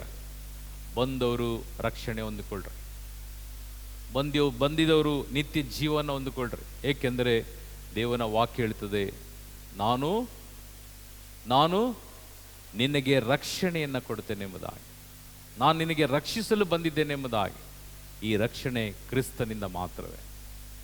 ಈ ಕ್ರಿಸ್ತನು ನಿಮ್ಮೊಂದಿಗೆ ಸದಾಕಾಲ ಮಾತನಾಡುವ ಹಾಗೂ ನಮ್ಮನ್ನು ಅನುಗ್ರಹಿಸಿ ಆಶೀರ್ವಿಸುವಂಥ ದೇವನು. ಅದಕ್ಕಾಗಿ ದೇವನ ವಾಕ್ಯ ನಮ್ಮನ್ನು ಸಾರಿ ಕರೆಯುವಂಥದ್ದು, ನನ್ನ ಬಳಿಗೆ ಬಾ, ನಿನಗೆ ಸಕಲವನ್ನು ನಾನು ನಿನಗೆ ಕೊಡುತ್ತೇನೆ ಎಂಬುದಾಗಿ. ಆ ದೇವನನ್ನು ವಂದಿಸುತ್ತಾ ಎಫೆಸದವರಿಗೆ ಬರೆದ ಪತ್ರ, ಎಫೆಸ 1ನೇ ಅಧ್ಯಾಯ ವಾಕ್ಯ 1, 2, 3 ವಾಕ್ಯಗಳು. ಎಫೆಸದವರಿಗೆ ಬರೆದ ಪತ್ರ 1ನೇ ಅಧ್ಯಾಯ ವಾಕ್ಯ 1, 2, 3 ವಾಕ್ಯಗಳು. ಕ್ರಿಸ್ತ ಯೇಸುವಿನಲ್ಲಿ ವಿಶ್ವಾಸವಿಟ್ಟಿರುವ ಎಫೆಸದ ದೇವ ಜನರಿಗೆ ದೇವರ ಚಿತ್ತಾನುಸಾರ ಕ್ರಿಸ್ತ ಯೇಸುವಿನ ಪ್ರೇಷಿತನಾಗಿ ನೇಮಕಗೊಂಡ ಪೌಲನು ಬರೆಯುವ ಪತ್ರ. ಪಿತನಾದ ದೇವರ ಮತ್ತು ಪ್ರಭುವಾದ ಯೇಸು ಕ್ರಿಸ್ತರ ಅನುಗ್ರಹವು ಶಾಂತಿ ಸಮಾಧಾನವು ನಿಮಗೆ ಲಭಿಸಲಿ. ನಮ್ಮ ಪ್ರಭು ಯೇಸು ಕ್ರಿಸ್ತರ ಪಿತನಾದ ದೇವರಿಗೆ ಸ್ತುತಿ ಸಲ್ಲಲಿ. ಪಿತ ದೇವರು ಸ್ವರ್ಗಲೋಕದಿಂದ ಎಲ್ಲ ಬಗೆಯ ಆಧ್ಯಾತ್ಮಿಕ ಆಶೀರ್ವಾದಗಳನ್ನು ಕ್ರಿಸ್ತ ಯೇಸುವಿನಲ್ಲಿ ನಮಗೆ ಅನುಗ್ರಹಿಸಿದ್ದಾರೆ. Praise the lord. Hallelujah, hallelujah. ಬಲಗೈ ಮೇಲೆ ಮಾಡಿ ಹಾಲೆಲೂಯಾ. ಇಲ್ಲಿ ವಾಕ್ಯವು ಅತಿ ಪರಿಶುದ್ಧವಾದದ್ದು. 3ನೇ ವಾಕ್ಯ ಇನ್ನೊಂದ್ಸಲ ಓದಿ ಬ್ರದರ್. ವಾಕ್ಯ, ನಮ್ಮ ಪ್ರಭು ಯೇಸು ಕ್ರಿಸ್ತರ ಪಿತನಾದ ದೇವರಿಗೆ ಸ್ತುತಿ ಸಲ್ಲಲಿ. ಪಿತ ದೇವರು ಸ್ವರ್ಗಲೋಕದಿಂದ ಎಲ್ಲ ಬಗೆಯ ಆಧ್ಯಾತ್ಮಿಕ ಇಲ್ಲಿ ನೋಡ್ರಿ, ಪಿತನಾದಂಥ ದೇವನು ಇಲ್ಲಿ ಎಲ್ಲ ಬಗೆಯ ಆಶೀರ್ವಾದ ಅಂದ್ರೆ ಅದು ಕಾಮನ್ ಆಗಿ ಬ್ರದರ್ ನನಗೆ ಆಶೀರ್ವಾದ ಮಾಡ್ರಿ, ಫಾದರ್ ನಮಗೆ ಆಶೀರ್ವಾದ ಮಾಡ್ರಿ, ದೇವರೇ ನನಗೆ ಆಶೀರ್ವಾದ ಮಾಡಿ ಹೇಳ್ತಾರೆ. ಇಲ್ಲಿ ಆಶೀರ್ವಾದಕ್ಕೆ ಒಂದು ಸ್ಪೆಷಲ್ ಇದೆ. ಇಲ್ಲಿ ಆಶೀರ್ವಾದಕ್ಕೆ ಒಂದು ಘನತೆ ಇದೆ. ಇಲ್ಲಿ ಆಶೀರ್ವಾದವು ದೇವನ ವಾಕ್ಯ ಹೇಳ್ತದೆ, ಇಲ್ಲಿ ಎಲ್ಲಾ ತರದ ಆಶೀರ್ವಾದ ಎಂಬುದಾಗಿ. ಈ ಎಲ್ಲಾ ತರದ ಆಶೀರ್ವಾದ ಅಂದರೆ ಏನು? Praise the lord. Hallelujah, hallelujah, hallelujah. ತುಂಬಾ ಮುಖ್ಯವಾದಂಥ ಕಾರ್ಯ. ಅದಕ್ಕಾಗಿ ವಾಕ್ಯವನ್ನ ತುಂಬಾ ನಾವು ಯಾವ ರೀತಿಯಲ್ಲಿ ಗ್ರಹಿಸಬೇಕು ಅಂತ ಹೇಳಿದ್ರೆ, ಸೂಕ್ಷ್ಮವಾದಂಥ ವಾಕ್ಯ, ಸೂಕ್ಷ್ಮವಾದದ್ದು. ಅದಕ್ಕಾಗಿ ವಾಕ್ಯವನ್ನ ನೀವು ಯಾವ ರೀತಿಯಲ್ಲಿ ಗ್ರಹಿಸಬೇಕು ಅಂತ ಹೇಳಿದ್ರೆ, ಅತಿ ಸೂಕ್ಷ್ಮವಾದಂಥ ಕಾರ್ಯದಲ್ಲಿ ನಾವು ಕಣ್ಣಲ್ಲಿ ಕಣ್ಣಿಟ್ಟು ಕಿವಿಯನ್ನ ನಾವು ಎಲ್ಲಿಗೂ ಹಾಗೂ ನಮ್ಮ ಇಂದ್ರಿಯಗಳು ದೇವನ ಅಭಿಷೇಕವನ್ನ ಕಳೆದುಕೊಳ್ಳದಂತೆ ನಾನು ದೇವನ ಕೃಪಾ ವರವನ್ನ, ದೇವನ ಪರಿಪೂರ್ಣತೆಯನ್ನ, ದೇವನ ಆಶೀರ್ವಾದವನ್ನು ಹೊಂದಬೇಕಾದ್ರೆ ಸರ್ವ ಆಶೀರ್ವಾದ ನನಗೆ ಬೇಕು. ಒಂದು ಆಶೀರ್ವಾದ ಇಲ್ಲ, 2 ಆಶೀರ್ವಾದ ಅಲ್ಲ, ಪರಲೋಕದಿಂದ ಸರ್ವ ಆಶೀರ್ವಾದವು ನನಗೆ ಬೇಕು. Praise the lord. Hallelujah, hallelujah. ಓದಿ ಬ್ರದರ್ ವಾಕ್ಯ. ಪಿತ ದೇವರು ಸ್ವರ್ಗಲೋಕದಿಂದ ಎಲ್ಲ ಬಗೆಯ ಆಧ್ಯಾತ್ಮಿಕ ಆಶೀರ್ವಾದಗಳನ್ನು ಕ್ರಿಸ್ತ ಯೇಸುವಿನಲ್ಲಿ ನಮಗೆ ಅನುಗ್ರಹಿಸಿದ್ದಾರೆ. ಕ್ರಿಸ್ತ ಯೇಸುವಿನಲ್ಲಿಗೆ ನಮಗೆ ಅನುಗ್ರಹಿಸಿದ್ದಾರೆ. ಹಾಗಾದರೆ ಈಗ ಸರ್ವ ಆಶೀರ್ವಾದವು ನಾನು ಯಾಕೆ ಪಡೆಯಬೇಕು? ಸರ್ವ ಆಶೀರ್ವಾದ ಅಂದ್ರೆ ಏನು? ಒಬ್ಬೊಬ್ರು ಕೇಳ್ತಾರೆ, ಬ್ರದರ್ ನಮಗೆ ದೆವ್ವ ಹಿಡಿದಿದೆ. ಸರಿ, ದೇವರು ದೆವ್ವ ಬಿಡಿಸಿದ್ರು. ಬ್ರದರ್ ನಮಗೆ ರೋಗ ಇದೆ, ನಮಗೆ ಕ್ಯಾನ್ಸರ್ ಇದೆ, ನಮಗೆ ಏಡ್ಸ್ ಇದೆ, ನಮಗೆ ಬ್ರೈನ್ ಟ್ಯೂಮರ್, ನಮಗೆ ಹಾರ್ಟಿಗೆ ಪ್ರಾಬ್ಲಮ್, ಕಿಡ್ನಿ ಪ್ರಾಬ್ಲಮ್, ನಾನಾ ಸಮಸ್ಯೆ. ಆಯ್ತು, ಎಲ್ಲವನ್ನು ದೇವನು ಒಂದೊಂದಾಗಿ ಒಂದು ಕೇಳಿದ್ರಿ, ಒಂದು ಬಿಡುಗಡೆ ಮಾಡಿದ್ರು. ಆದರೆ ಇಲ್ಲಿ ಸರ್ವ ಆಶೀರ್ವಾದ ಎಂಬುವ ಈ ಒಂದು ಪದ, ಈ ಸರ್ವ ಆಶೀರ್ವಾದ ಎಂಬುವ ಒಂದು ಈ ವಾಕ್ಯ ನಮ್ಮನ್ನ ಅತಿ ಸೂಕ್ಷ್ಮವಾಗಿ ನಡೆಸುವಂಥದ್ದು ಸರ್ವ ಆಶೀರ್ವಾದ. ಒಂದೇ ಒಂದು ಕಾರ್ಯವನ್ನು ನಾನು ನಿಮಗೆ ಹೇಳ್ತೇನೆ. ದೇವನ ವಾಕ್ಯ ಯೇಸು ಸ್ವಾಮಿ ಮಾಡಿದಂಥ ಅದ್ಭುತ ಕಾರ್ಯಗಳಲ್ಲಿ ಯಾವ ಕಾರಣಕ್ಕೂ ಕೊಂಟನಿಗೋ, ಅದಾದಮೇಲೆ ಕಣ್ಣಿಲ್ಲದವನಿಗೂ ಜೀವ ಕೊಟ್ಟಂಥ ಹಾಗೂ ನಾನಾ ಪ್ರಶ್ನೆಯಲ್ಲಿರ್ತಕ್ಕಂಥ ವ್ಯಕ್ತಿಗಳನ್ನು ದೇವನು ಸ್ವಸ್ಥ ಮಾಡಿದ ಮೇಲೆ ಸ್ವಾಮಿ ಸಂತೋಷ ಪಡಲಿಲ್ಲ.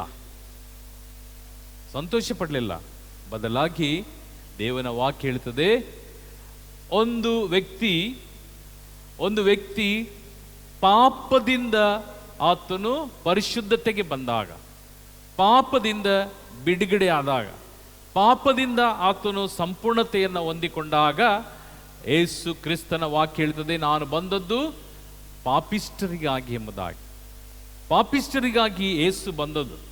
ಆ ವಾಕ್ಯವನ್ನ ನಾವೆಲ್ಲರೂ ಗ್ರಹಿಸಿಕೊಂಡು ದೇವನ ವಾಕ್ಯ ಹೇಳ್ತದೆ, ನನ್ನ ಒಂದು ಆಶೀರ್ವಾದ ಎಲ್ಲ ಪರಲೋಕದ ಸರ್ವ ಆಶೀರ್ವಾದವು ನಿನ್ನದಾಗಬೇಕೆಂಬುದಾಗಿ. ಸರ್ವ ಆಶೀರ್ವಾದ, ಪರಲೋಕದ ಸರ್ವ ಆಶೀರ್ವಾದ ಒಂದು ಆಶೀರ್ವಾದ ಅಲ್ಲ, ಬದಲಾಗಿ ಇಲ್ಲಿ ವಾಕ್ಯ ಹೇಳ್ತದೆ ನಾನು ಸರ್ವ ಆಶೀರ್ವಾದ. ಆ ಸರ್ವ ಆಶೀರ್ವಾದವೇ ಈಗ ನೀವು ಮದುವೆಗೆ ಹೋಗ್ತೀರಿ, ಮದುವೆಗೆ ಹೋದ ಮೇಲೆ ಊಟಕ್ಕೆ ಕೂತ್ಕೊಳ್ತೀರ. ಊಟಕ್ಕೆ ಕೂತಾಗ ಅಲ್ಲಿ ಒಬ್ಬೊಬ್ಬರ ಲೈನಾಗಿ ಬರ್ತಾರೆ. ಒಬ್ಬ ಉಪ್ಪು ಬಡಿಸ್ತಾನೆ, ಫಸ್ಟ್ ಎಲೆ ಹಾಕ್ತಾನೆ, ನೀರು ಹಾಕ್ತಾರೆ, ನೆಕ್ಸ್ಟು ಉಪ್ಪು, ಅದಾದಮೇಲೆ ಉಪ್ಪಿನಕಾಯಿ, ಅದಾದಮೇಲೆ ಎಷ್ಟು ಅವರ ಮದುವೆ ಮನೆಯವರು ಶಕ್ತಿ ಇದೆಯೋ ಅಷ್ಟು ಟೈಪು ನಿಮಗೆ ಎಲ್ಲ ಪಲ್ಯನೋ ಅದು ಇದು ಸೈಡ್ ಡಿಶ್ ಎಲ್ಲ ಹಾಕ್ತಾರೆ. ಅದಾದಮೇಲೆ ಒಬ್ಬ ಬರ್ತಾನೆ, ನಿಮಗೆ ಪೂರಿನೋ ಚಪಾತಿನೋ ಇಡ್ಲಿನೋ ಏನೋ ಹಾಕ್ತಾನೆ. ಅದಾದಮೇಲೆ ಅದಕ್ಕೆ ಚಟ್ನಿ ಹಾಕ್ತಾನೆ, ಅದಕ್ಕೆ ಕುರ್ಮಾ ಹಾಕ್ತಾನೆ. ಅದು ತಿಂದಾದ್ಮೇಲೆ ನೀವು ಬಾತ್ ಹಾಕ್ತಾನೆ, ಬಾತ್ ಹಾಕಿದ್ಮೇಲೆ ಅದು ತಿನ್ಬಿಟ್ರಿ, ಬಾತ್ಗೂ ಇನ್ನೇನೋ ಹಾಕ್ತಾನೆ, ಅದು ತಿಂದ್ರಿ. ವೈಟ್ ರೈಸ್, ಸಾಂಬಾರು, ರಸಮ್, ಅದಾದಮೇಲೆ ಲಾಸ್ಟ್ ಮಜ್ಜಿಗೆ, ಅದಾದಮೇಲೆ ಒಂದು ಸ್ವೀಟು, ಅದಾದಮೇಲೆ ಒಂದು ಐಸ್ ಕ್ರೀಮ್. ಹೌದಾ? ಹಲೋ, ಇದನ್ನೇ ಹೇಳೋದು, ಬಿಡಿಸಿ ಹೇಳ್ತಾ ಇದ್ದೀನಿ, ಸರ್ವ ಆಶೀರ್ವಾದ. ಸರ್ವ ಅಂತೇಳಿದ್ರೆ ನಿಮಗೆ ದೇವನು ಪರಲೋಕದ ಆ ಮಹಾಶಕ್ತಿ ನಮ್ಮಲ್ಲಿ ಬರಬೇಕಾದ್ರೆ, ನಮ್ಮಲ್ಲಿ ಅದು ಅನುಷ್ಠಾನವಾಗಬೇಕಾದ್ರೆ ನಾನು ದೇವನಿಗೆ ಒಪ್ಪಿಸಿಕೊಡ್ಬೇಕು. ರೋಗ ಒಂದೇ ರೋಗ ಅಲ್ಲ, ಇಡೀ ಶರೀರದಲ್ಲಿ ತಲೆಯಿಂದ ಕಾಲಿನ ತನಕ ಅನೇಕ ರೋಗಗಳಿದೆ. ಈಗ ಕಣ್ಣಿಗೊಂದು ರೋಗ, ಕಣ್ಣು ಕಾಣಲ್ಲ, ಅದಾದಮೇಲೆ ಕಣ್ಣಲ್ಲಿ ನೀರು ಸುರಿಯುತ್ತೆ, ಕಣ್ಣಲ್ಲಿ ಅನೇಕ ರೋಗಗಳಿದ್ದಾವೆ. ದೂರದೃಷ್ಟಿ ಇಲ್ಲ, ಹತ್ರ ದೃಷ್ಟಿ ಇಲ್ಲ, ಈ ರೀತಿಯಾಗಿ ಕಣ್ಣಿಗೆ ದೋಷ ಇದೆ, ಕಣ್ಣಲ್ಲಿ ಪೊರೆ ಬರ್ತದೆ. ಕಣ್ಣಿಗೆ ಒಂದು ರೋಗ, ಕಿವಿಗೆ ಒಂದೇ ದೇಹ, ಕಿವಿ ಅನೇಕ ರೋಗಗಳು, ಕೇಳಿಸೋದಿಲ್ಲ, ಒಂದು ಕಿವಿ ಕೇಳಿಸಿದೆ, ಒಂದು ಕಿವಿ ಈ ರೀತಿ ಶರೀರದಲ್ಲಿ ಅನೇಕ ರೋಗಗಳು ಬರ್ತವೆ, ಒಂದಲ್ಲ ಎರಡಲ್ಲ ರೋಗ. ಅದಕ್ಕೆ ತಕ್ಕಂತೆ ಅನೇಕ ಡಾಕ್ಟರ್ಗಳು ಸಹ ಇದ್ದಾರೆ. ಹೌದಾ?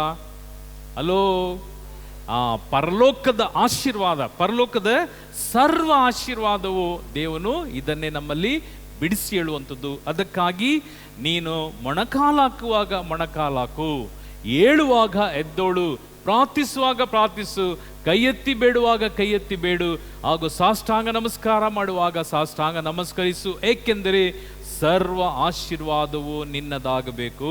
Price the lord. ಬಲಗೈ ಮೇಲೆ ಮಾಡಿ praise the lord. Hallelujah, hallelujah. ನಾನು ಎಲ್ಲ ಕಡೆ ಒಂದು ಸಾಕ್ಷಿ ಹೇಳ್ತೇನೆ. ನಾನು ಫಸ್ಟ್ ಟೈಮ್ ಡಿವೈನ್ಗೆ ಹೋದಾಗ, ಫಸ್ಟ್ ಟೈಮ್ 84ನೇ ಇಸ್ವಿ, ನೀವೆಷ್ಟು ಜನ ಹುಟ್ಟಿದ್ದೀರೋ ಗೊತ್ತಿಲ್ಲ ನನಗೆ, 84 ನನ್ನ 20ನೇ ವರ್ಷ. ಅದು 84ರಲ್ಲಿ ನಾನು ಡಿವೈನ್ಗೆ ಹೋಗಿದ್ದೆ. ಆಗ ಮಲಯಾಳಂ ಸೆಕ್ಷನಲ್ಲಿ ಮಾತ್ರ ಧ್ಯಾನ. ಅದು ಒಂದು ಓಲೆ ಗರಿ ಹಾಕಿ ಟೆಂಟ್ ಹಾಕಿದ್ರು, ಅದು ಒಂದು ಹಾಸ್ಪಿಟಲ್. ಅಲ್ಲಿ ಪೇಪರಲ್ಲಿ ಹಾಗೂ ಮ್ಯಾಗ್ಝಿನ್ಗಳಲ್ಲಿ ಮಂತ್ಲಿ ಮ್ಯಾಗ್ಝಿನ್ ಬರೋದು ಕೇರಳದಿಂದ, ಅದರಲ್ಲಿ ಅನೌನ್ಸ್ ಮಾಡೋರು, ಡಿವೈನಲ್ಲಿ ಧ್ಯಾನ ಇದೆ ಈ ತಿಂಗಳಲ್ಲಿ, ಈ ವಾರದಲ್ಲಿ ಒಂದೇ ಧ್ಯಾನ, ತಿಂಗಳಿಗೆ ಒಂದೇ ಧ್ಯಾನ. ಈ ಒಂದು ಧ್ಯಾನ ಅವರು ಅನೌನ್ಸ್ ಮಾಡಿ ಅದಕ್ಕೆ ಬುಕ್ ಮಾಡಬೇಕಾಯ್ತು, ರಿಸರ್ವ್ ಮಾಡಬೇಕು. ಸರಿ, ನಾವು ರಿಸರ್ವ್ ಮಾಡಿದ್ವಿ. ನಾನು 201ನೇವನು, 200 ಜನಕ್ಕೆ ಅಲ್ಲಿ ಜಾಗ, 201ನೇವನು ಎಕ್ಸ್ಟ್ರಾ ನಾನಾದ. ಅದಾದಮೇಲೆ ನಮ್ಮನ್ನು ರಿಜೆಕ್ಟ್ ಮಾಡಲಿಲ್ಲ. ನಾವು ಹೋದ್ವಿ, ಹೋಗಿ ಭಯಂಕರ ಮಳೆ, ಮೇ ತಿಂಗಳಲ್ಲಿ ನಾವು ಹೋಗಿದ್ವಿ. ನಮ್ಮನ್ನು ಒಂದು ಮಲಯಾಳಿ ಫ್ಯಾಮಿಲಿ ಕರ್ಕೊಂಡು ಹೋಗಿದ್ವಿ. ಅದು ಹೋದ್ಮೇಲೆ ಡಿವೈನ್ ಅದೊಂದು ಆಸ್ಪತ್ರೆ, ಅಲ್ಲಿ ಎಲ್ಲ ಫುಲ್ಲಾಗಿತ್ತು, ರೂಮ್ಸ್ ಎಲ್ಲ ಆ ಥರ ಈಗಿರುವಂಥ ರೀತಿಯಲ್ಲಿ ಅಲ್ಲ, ಚಿಕ್ಕ ಒಂದು ಆಸ್ಪತ್ರೆ. ಅಲ್ಲಿ ರೂಮ್ಗಳು ಸ್ವಲ್ಪನೇ ಇದ್ದದ್ದು, ಅಲ್ಲಿ ಎಲ್ಲ ಆಕ್ಯುಪೈ ಆಗಿದೆ. ಅದಾದಮೇಲೆ ಕಾರಿಡಾರ್ ಇದೆ, ಅಲ್ಲಿ ಎಲ್ಲ ಮಲ್ಕೊಂಡು ಸುಮಾರು ಜನ ಅಲ್ಲಿ ವೆರಂಡಾದಲ್ಲಿ ಸೈಡಲ್ಲಿ ಅಲ್ಲಿ ಓಲೆ ಎಲ್ಲ ಹಾಕಿದ್ದಾರೆ, ಅಲ್ಲಿ ಮಲಗ್ಯಾರ. ನನಗೆ ಒಂದು ಸಿಸ್ಟರ್ ಕರೆದ್ರು, ಮಗನೇ, ನಾನು ಚಿಕ್ಕ ಹುಡುಗ, ನಾನು ಒಂದು ಜಾಗ ತೋರಿಸ್ತೀನಿ, ಅಲ್ಲಿ ಮಲ್ಕೊಳ್ತೀಯ, ಬೇಜಾರಿಲ್ಲ ತಾನೇ? ನಾನು ಹೇಳಿದೆ ಬೇಜಾರಿಲ್ಲ, ನನಗೆ ಜಾಗ ಕೊಟ್ಟರೆ ಸಾಕು ಮಲಗಲಿಕ್ಕೆ. ಸರಿ, ಕರ್ಕೊಂಡು ಹೋದ್ರು. ಒಂದು ರೂಮ್, ಎಕ್ಸ್ರೇ ಮಿಷನ್ ಇತ್ತು, ಎಕ್ಸ್ರೇ ಮಿಷನ್ನು ಅಲ್ಲಿತ್ತು. ನೋಡಿ, ಇದ್ರ ಮೇಲೆ ಮಲ್ಕೋ ಅಂದರು. ಹೆಂಗಿರ್ಬೋದು? ನಾನು ಹೇಳಿದೆ ಎಕ್ಸ್ರೇ ಮಿಷಿನ್ ಮೇಲೆ. ಯಾಕಂದರೆ ಅದು ಹಾಸ್ಪಿಟ್ಲ್ ಲಾಸ್ ಆಗಿ ಈ ಪೋಟ ಆಶ್ರಮದವರಿಗೆ ಮಾರ್ಬಿಟ್ಟು ಹೊರತು ಆ ಡಿವೈನ್ ಆಸ್ಪತ್ರೆನ. ಉಳಿದಿರೋದು ಈ ಜಾಗ ಇದೆ, ಎಲ್ಲೂ ನಿಮಗೆ ಜಾಗ ಇಲ್ಲ. ಈ ಮಿಷನ್ ಮೇಲೆ ಅಲ್ಲಿ ಪೇಷಂಟ್ ಮಲ್ಗೋ ಜಾಗದಲ್ಲಿ ನೀವು ಮಲ್ಕೊಳ್ಬೇಕು. ನಾನು ಹೇಳಿದೆ ಫೈನ್, ನೋ ಪ್ರಾಬ್ಲಮ್. ಅದಾದಮೇಲೆ ಒಂದು ಚಾಪೆ ಕೊಟ್ಟರು, ಅದಾದಮೇಲೆ ಒಂದು ದಿಮ್ ಕೊಟ್ಟರು. ನಾನು ಸ್ಪ್ರೆಡ್ಡೆಲ್ಲ ತೊಗೊಂಡೋಗಿದ್ದೆ, ಅದ್ರ ಮೇಲೆ ಹಾಕ್ಕೊಂಡು ಮಲ್ಕೊಂಡು, ಅದು ನನ್ನ ಜಾಗ. ಅದಾದಮೇಲೆ ನನ್ನ ರೂಮಿಂದ ಹೊರಗೆ ಬರುವಾಗ ವೆರಂಡದಲ್ಲಿ ಸುಮಾರು ಜನ ಮಲಗಿದ್ರು. ಒಂದು ವ್ಯಕ್ತಿ ಗಂಡ ಹೆಂಡತಿ ಮಲಗ್ಯಾರ. ಆಮೇಲೆ ಅವರು ಬರುವಾಗೆಲ್ಲ ನಾನು ನೋಡ್ತಾ ಇದ್ದೆ, ಅವರಿಗೆ ಒಂದು ವೀಲ್ ಚೇರ್ ಕೊಟ್ಟೆವು. ಆ ವೀಲ್ ಚೇರಲ್ಲಿ ಗಂಡನನ್ನು ಕೂರಿಸ್ಕೊಂಡು ಹಾಲ್ಗೆ ಬರ್ತಾ ಇದ್ರು. ಅಲ್ಲಿ ಕೆಳಗೆಲ್ಲ ನೀಟಿಲ್ಲ, ಮಳೆ ಬಂದರೆ ಭಯಂಕರ ನೀರಲ್ಲಿ ನಿಂತ್ಕೊಳ್ಳೋದು, ಈ ಹೈಟಲ್ಲಿ ನೀರು ನಿಂತ್ಕೊಳ್ಳೋದು. ಅದರಲ್ಲೇ ಪಾಪ ಜನ ಕಾಲ್ ಮೇಲೆ ಚೇರ್ ಮೇಲೆ ಇಟ್ಟುಕೊಂಡು ವಾಕ್ಯ ಕೇಳೋರು. ಪ್ರಿಯ ಸಹೋದರ, ಪ್ರಿಯ ಸಹೋದರಿ, ದೇವನ ವಾಕ್ಯ. ಅಲ್ಲಿ ಒಂದು ಮನುಷ್ಯ ಗಂಡ ಹೆಂಡತಿ ಆ ವೆರಂಡದಲ್ಲಿ. ಅದಾದಮೇಲೆ ಊಟಕ್ಕೆ ಹೋಗುವಾಗ ಊಟ ತಂದು ಆ ಹೆಂಡತಿ ಗಂಡನಿಗೆ ಕೊಡೋರು. ಗಂಡ ಊಟ ಮಾಡೋನು, ಸ್ಟ್ರೋಕ್ ಹೊಡೆದಿದೆ ಅವರಿಗೆ. ಆ ಊಟ ಹಿಂಗೆ ಗೋರ್ತಾನೆ ಅವನು, ತಟ್ಟೆಲಿ ಹಿಂಗೆ ಗೋರ್ಬಿಟ್ಟು ಹಿಂಗೆ ಕೈ ನಿಲ್ಲೋದಿಲ್ಲ. ಹೀಗೆ ಆ ಅನ್ನ ತೆಗೆದ್ರೆ ಹಿಂಗೆ ಅಲ್ಲಾಡಿಸಿದ್ರೆ ಹೆಂಗಿರ್ಬೋದು? ಎಲ್ಲ ಚಿಲ್ಲತ್. ನಾನು ನಿಂತು ನೋಡಿದೆ, ನಾನು ಅನ್ಕೊಂಡೆ ಈ ಯಂಗ್ಸು ಸ್ಟ್ರೋಕ್ ಹೊಡೆದಿದ್ದಂಥ ಗಂಡ, ಆ ಗಂಡನಿಗೆ ಸ್ವಲ್ಪ ಊಟ ಮಾಡಿಸೋಂಥ ಸೌಜನ್ಯ ಇಲ್ವಾ ಆ ಯಂಗ್ಸಿಗೆ ಅಂತ. ಯಾರಾದರೂ ಅಷ್ಟೇ, ನೀವಾದರೂ ನಾನಾದರೂ ಯೋಚನೆ ಮಾಡೋದು ಆ ರೀತಿ. ಈ ಮನುಷ್ಯ ತೆಗೆದು ಹಿಂಗೆ ಅಂತಾನೆ, ಅಂದೊಂದು ಅದು ದಪ್ಪ ಅಕ್ಕಿ, ಕುಸ್ಲಕ್ಕಿ, ನೀವು ತಿಂತೀರೇನೋ ಗೊತ್ತಿಲ್ಲ, ನಮಗೆ ಅದು ಅಭ್ಯಾಸ ಇದೆ. ತೆಗೆದು ಹಿಂಗೆ ಆಗಿ ಆಗಿ ಆಗಿ ಆಗಿ ಹತ್ರ ಬರುವಾಗ ಅಂತ ಹಾಕೊಳ್ತಾನೆ, ಇಷ್ಟು ಹೋಗ್ತದೆ ಬಾಯಿಗೆ, ಇಷ್ಟು ಗೋರ್ತಾನೆ.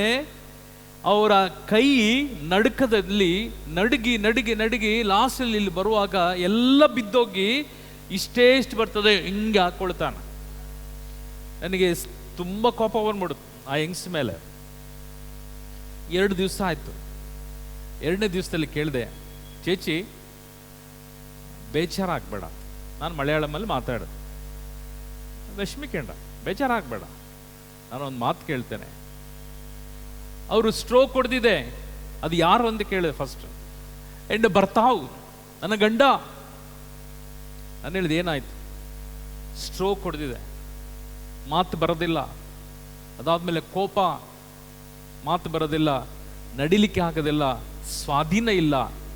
ಈ ರೀತಿಯಾಗಿ ನನ್ನ ಗಂಡ ಮಲಗಿಯಾನ. ನಾನು ಹೇಳಿದೆ, ಆ ಮನುಷ್ಯನಿಗೆ ಊಟ ಮಾಡುವಾಗ ಅಟ್ಲೀಸ್ಟ್ ಸ್ವಲ್ಪ ಊಟ ಮಾಡಿಸಬಾರ್ದ? ಅಮ್ಮ ಅಳಕ್ ಶುರು ಮಾಡಿ, ಎಂಡ ಮೋನೆ, ನನ್ನ ಮಗನೇ, ಇಡೀ ಪ್ರಪಂಚದಲ್ಲಿ ಈ ಗಂಡನ ರೀತಿಯಲ್ಲಿ ಯಾರೂ ಇಲ್ಲ, ಅಂತ ದುಷ್ಟ,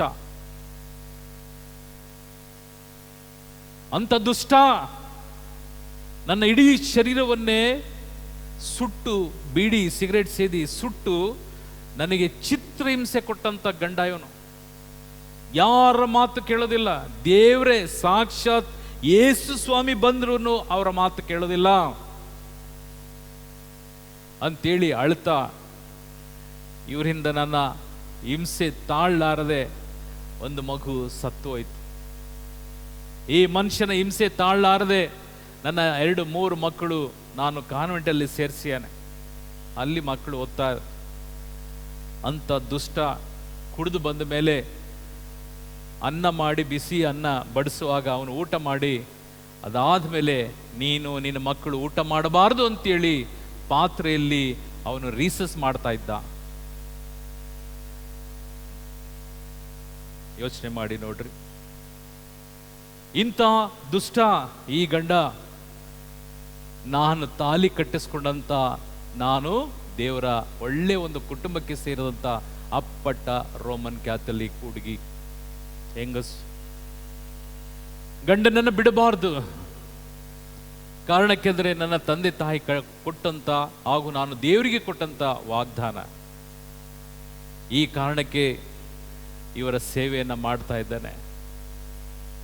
ಆ ಮನುಷ್ಯನದು ಒಂದು ಮನೆ, ಸ್ವಂತ ಮನೆ ಇದೆ, ಪ್ಲಸ್ ಸ್ವಲ್ಪ ತೋಟ ಇದೆ.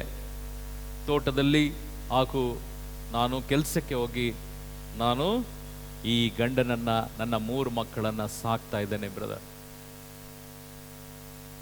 ಪ್ರಿಯ ಸಹೋದರ, ಪ್ರಿಯ ಸಹೋದರಿ, ಅದಕ್ಕೆ ಈ ಮನುಷ್ಯನಿಗೆ ಕೊಟ್ಟಂಥದ್ದು ಬೇರೆ ಯಾರೂ ಅಲ್ಲ, ಆತನ ಪಾಪವೇ ಆ ಮನುಷ್ಯನಿಗೆ ಶಾಪವಾಗಿ ಈ ಒಂದು ರೋಗ. ನಾನು ಸೇವೆ ಮಾಡ್ತೇನೆ, ಅವ್ರು ಸಾಯುವ ತನಕ ನಾನು ಸೇವೆ ಮಾಡ್ತೇನೆ, ಬೇಜಾರು ಮಾಡೋದಿಲ್ಲ. ಒಂದೊತ್ತು ಊಟ ನೆಮ್ಮದಿಯಾಗಿ ಮಾಡಲಿಕ್ಕೆ ಬಿಟ್ಟಿಲ್ಲ ಮನುಷ್ಯ, ಅವನು ಚೆನ್ನಾಗಿರುವಾಗ. ಈಗ ಅಡ್ಗಿ ಮಲಗಿ, ಈಗಲೂ ಅಷ್ಟೇ, ನೀವು ಊಟ ಮಾಡಿಸಿ ಅಂತ ಹೇಳಿದ್ರಲ್ಲ, ಆತನು ಊಟ ಮಾಡಿಸ್ಕೊಳ್ಳೋದಿಲ್ಲ, ತಟ್ಟೆನೆ ತ್ಯೂದು ಬಿಸಾಕ್ತಾನೆ. ಭಯಂಕರ ಕೋಪಿಷ್ಟ. ನಾನು ಹೇಳಿದೆ, ಕ್ಷಮಿಸಿ, ನನಗೆ ಗೊತ್ತಿಲ್ಲ.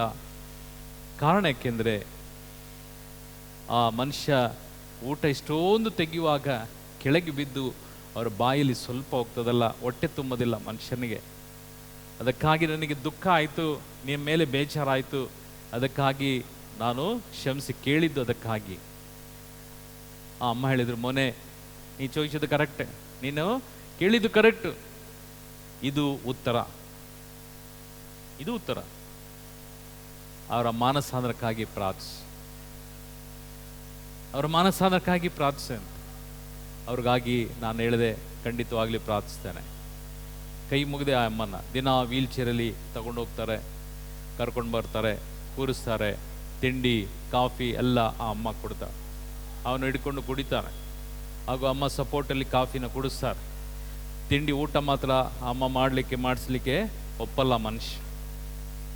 ಈ ರೀತಿಯಾಗಿದ್ದಂಥ ವ್ಯಕ್ತಿ, ಆಕೆ ಕಣ್ಣೀರು, ಆಕೆಯ ಪ್ರಾರ್ಥನೆ, ಆಕೆಯ ತ್ಯಾಗ. ಆ ಗುರುವಾರ ಮುಂಚೆ ಎಲ್ಲ ಉಪವಾಸ ಇತ್ತು.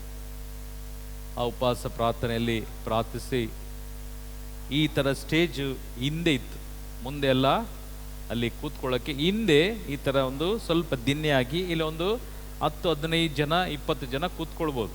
ನಾವು ಹೋಗಿ ಅಲ್ಲಿ ಕೂತ್ಕೊಂಡಿದ್ವಿ, ಯಾಕಂದರೆ ನನಗೆ ಅಲ್ಲಿ ಮಳೆ ನೀರು ಅದು ಆಗ್ತಾ ಇಲ್ಲ, ಒದ್ದೆ ಆಗೋದು, ಶೂ ಅಲ್ಲಿ ಹಾಕಿರುವೆ, ಮೇಲೆ ಕೂರ್ತಾ ಇದ್ವಿ.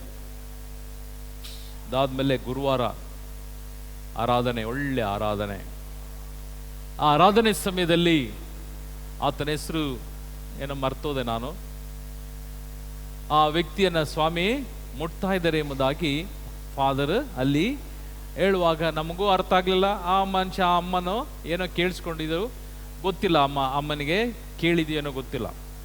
ಅದಾದ್ಮೇಲೆ ಅಗೈನ್ ಫಾದರ್ 2ನೇ ಸಲ ಹೇಳ್ತಾ ಇದ್ದಾರೆ, ಒಂದು ಪಾರ್ಶ್ವವಾಯು ರೋಗಿ, ಒಂದು ಪಾರ್ಶ್ವವಾಯು ರೋಗಿ, ಆತನಿಗೆ ತಲೆಯಲ್ಲ, ಸ್ವಾಧೀನ ಇಲ್ಲ, ಅಂತ ವ್ಯಕ್ತಿಯನ್ನ ಸ್ವಾಮಿ ಮುಟ್ತಾ ಇದ್ದಾರೆ, ಆತನನ್ನ ಏಳು ಎಂಬುದಾಗಿ ಹೇಳ್ತಾ ಇದ್ದಾರೆ ಎಂಬುದಾಗಿ ಹೇಳಿದ್ರು. ವೀಲ್ ಚೇರಲ್ಲಿ ಕೂತಂತ ಈ ಮನುಷ್ಯ ಗಡ ಗಡ ಗಡ ಗಡ ಗಡ ಗಡ ನಡುಗ್ತಾ ಇದ್ದಾನೆ. ನಾನು ಹೀಗೆ ನೋಡ್ತಾ ಇದ್ದೀವಿ, ನನ್ನ ಪಕ್ಕದಲ್ಲಿ ಮುಂದೆ ಇಲ್ಲೇ ಆ ವೀಲ್ ಚೇರು. ಈ ಅಮ್ಮ ಕಿರ್ಚ್ತಾ ಇದ್ದಾಳೆ, ಬಾಯಿ ಬಡ್ಕೊಂಡ್ಳು, ಅಯ್ಯೋ ಎಂಡ ಬರ್ತಾವೆ, ನನ್ನ ಗಂಡನ ಹೆಸರೇ ಅಂತ ಜೋರಾಗಿ ಕಿರ್ಚುವಾಗ ಅಲ್ಲಿ ವಾಲಂಟಿಯರ್ಸ್ ಇದ್ರು. ವಾಲಂಟಿಯರ್ಸ್ ಹುಡುಗಿ ಆ ಮನುಷ್ಯನನ್ನ ಹಿಡಿದ್ರು. ಎಷ್ಟು ಜನ ಹಿಡಿದ್ರು, ಹಿಡಿಲಿಕ್ಕೆ ಸಾಧ್ಯ ಇಲ್ಲ, ನಡುಗಿ ಬಡಗಡ ಗಡಗಡ ಗಡ ನಡುಗ್ತಾ ಇದ್ದಾಳೆ. ಪ್ರಿಯ ಸಹೋದರ, ಪ್ರಿಯ ಸಹೋದರಿಯೇ, ಇಲ್ಲಿ ದೇವನ ವಾಕ್ಯ ಸರ್ವ ಆಶೀರ್ವಾದ, ಸರ್ವ ಆಶೀರ್ವಾದ. ಈ ವಾಕ್ಯದ ಅರ್ಥ, ಈ ವಾಕ್ಯದ ಗೂಢಾರ್ಥ, ದೇವರು ನಮ್ಮನ್ನ ಆಶೀರ್ವದಿಸಿ ಒಂದಲ್ಲ ಎರಡಲ್ಲ, ಆತನ ತಲೆಯಿಂದ ಕಾಲಿನ ತನಕ ಆತನಿಗೆ ಮಾತು ಬರ್ತಾ ಇಲ್ಲ, ಆತನಿಗೆ ಕೈ ನಿಲ್ತಾ ಇಲ್ಲ, ಕಾಲಿಲ್ಲ, ನಡಿಲಿಕ್ಕೆ ಇಲ್ಲ, ಸೊಂಟ ಬಿದ್ದೋಗಿದೆ, ಆತನು ಒಂದು ರೋಗಿ ಆಗಿದ್ದಾನೆ. ಆತನು ಡೆತ್ ಬೆಡ್ ಅಂದ್ರೆ ಮರಣದ ಹಾಸಿಗೆಯಲ್ಲಿ ಮಲಗಿರುವಂತ ವ್ಯಕ್ತಿ, ಊಟ ಮಾಡಲಿಕ್ಕೆ ಕೈ ನಿಲ್ಲದಂತ ಒಂದು ವ್ಯಕ್ತಿ. ಆತನು ಯಾವ ಕಾರಣಕ್ಕೂ ಸ್ನಾನ ಮಾಡ್ಲಿಕ್ಕೋ, ಟಾಯ್ಲೆಟ್ ಹೋಗ್ಲಿಕ್ಕೋ, ತೊಳಿಲಿಕ್ಕೋ, ಬಳಿಲಿಕ್ಕೋ ಏನು ಮಾಡ್ಲಿಕ್ಕೆ ಆಗೋದಿಲ್ಲ. ಅಂತ ಒಂದು ಸತ್ತ ಎಣದ ಸಮ ಇರುವಂತ ವ್ಯಕ್ತಿಯನ್ನ ದೇವನ ವಾಕ್ಯ ಹೇಳ್ತದೆ, ಸರ್ವ ಆಶೀರ್ವಾದದೊಂದಿಗೆ ನಾನು ನಿನ್ನನ್ನು ಅನುಗ್ರಹಿಸ್ತೇನೆ. ಯಾರ ವಿಶ್ವಾಸ? ಹೆಂಡತಿಯ ವಿಶ್ವಾಸ, ಹೆಂಡತಿಯ ವಿಶ್ವಾಸ. ಫಾದರ್ ಅಲ್ಲಿ ಹೇಳ್ತಾ ಇದ್ದಾರೆ, ಇನ್ನು ಆರಾಧನೆ ಮುಗ್ದಿಲ್ಲ, 8:15, 8:45ವರೆಗೂ ಅಲ್ಲಿ ಆರಾಧನೆ ನಡೆಯುತ್ತೆ. ಈ ಆರಾಧನೆ ಸಮಯದಲ್ಲಿ 8 ಕಾಲು 8:20 ಆಗುವಾಗ ಇದೋ ಯೇಸುವಿನ ನಾಮದಲ್ಲಿ ನಾನು ಕಮಾಂಡ್ ಮಾಡ್ತಾ ಇದ್ದೇನೆ, ನಾನು ಆಜ್ಞಾಪಿಸ್ತಿದ್ದೇನೆ, ಆತನು ಎದ್ದು ನಡಿ ಎಂಬುದಾಗಿ. ನೀವು ನಂಬ್ತಿರೋ ಬಿಡ್ತಿರೋ, ವೀಲ್ ಚೇರಲ್ಲಿ ಬರುವಂಥ ದಿನಂಪ್ರತಿ ವೀಲ್ ಚೇರಲ್ಲಿ ಬರುವಂಥ ವ್ಯಕ್ತಿ ಎದ್ದು ನಿಂತು, ಯಾರ ಒಂದು ಸಪೋರ್ಟ್ ಇಲ್ಲ, ವಾಲಂಟಿಯರ್ಸ್ಗೆ ಫಾದರ್ ಹೇಳಿದ್ರು ಅವ್ರ ಹಿಂದೆ ಬಂದರೆ ಸಾಕು ಎಂಬುದಾಗಿ.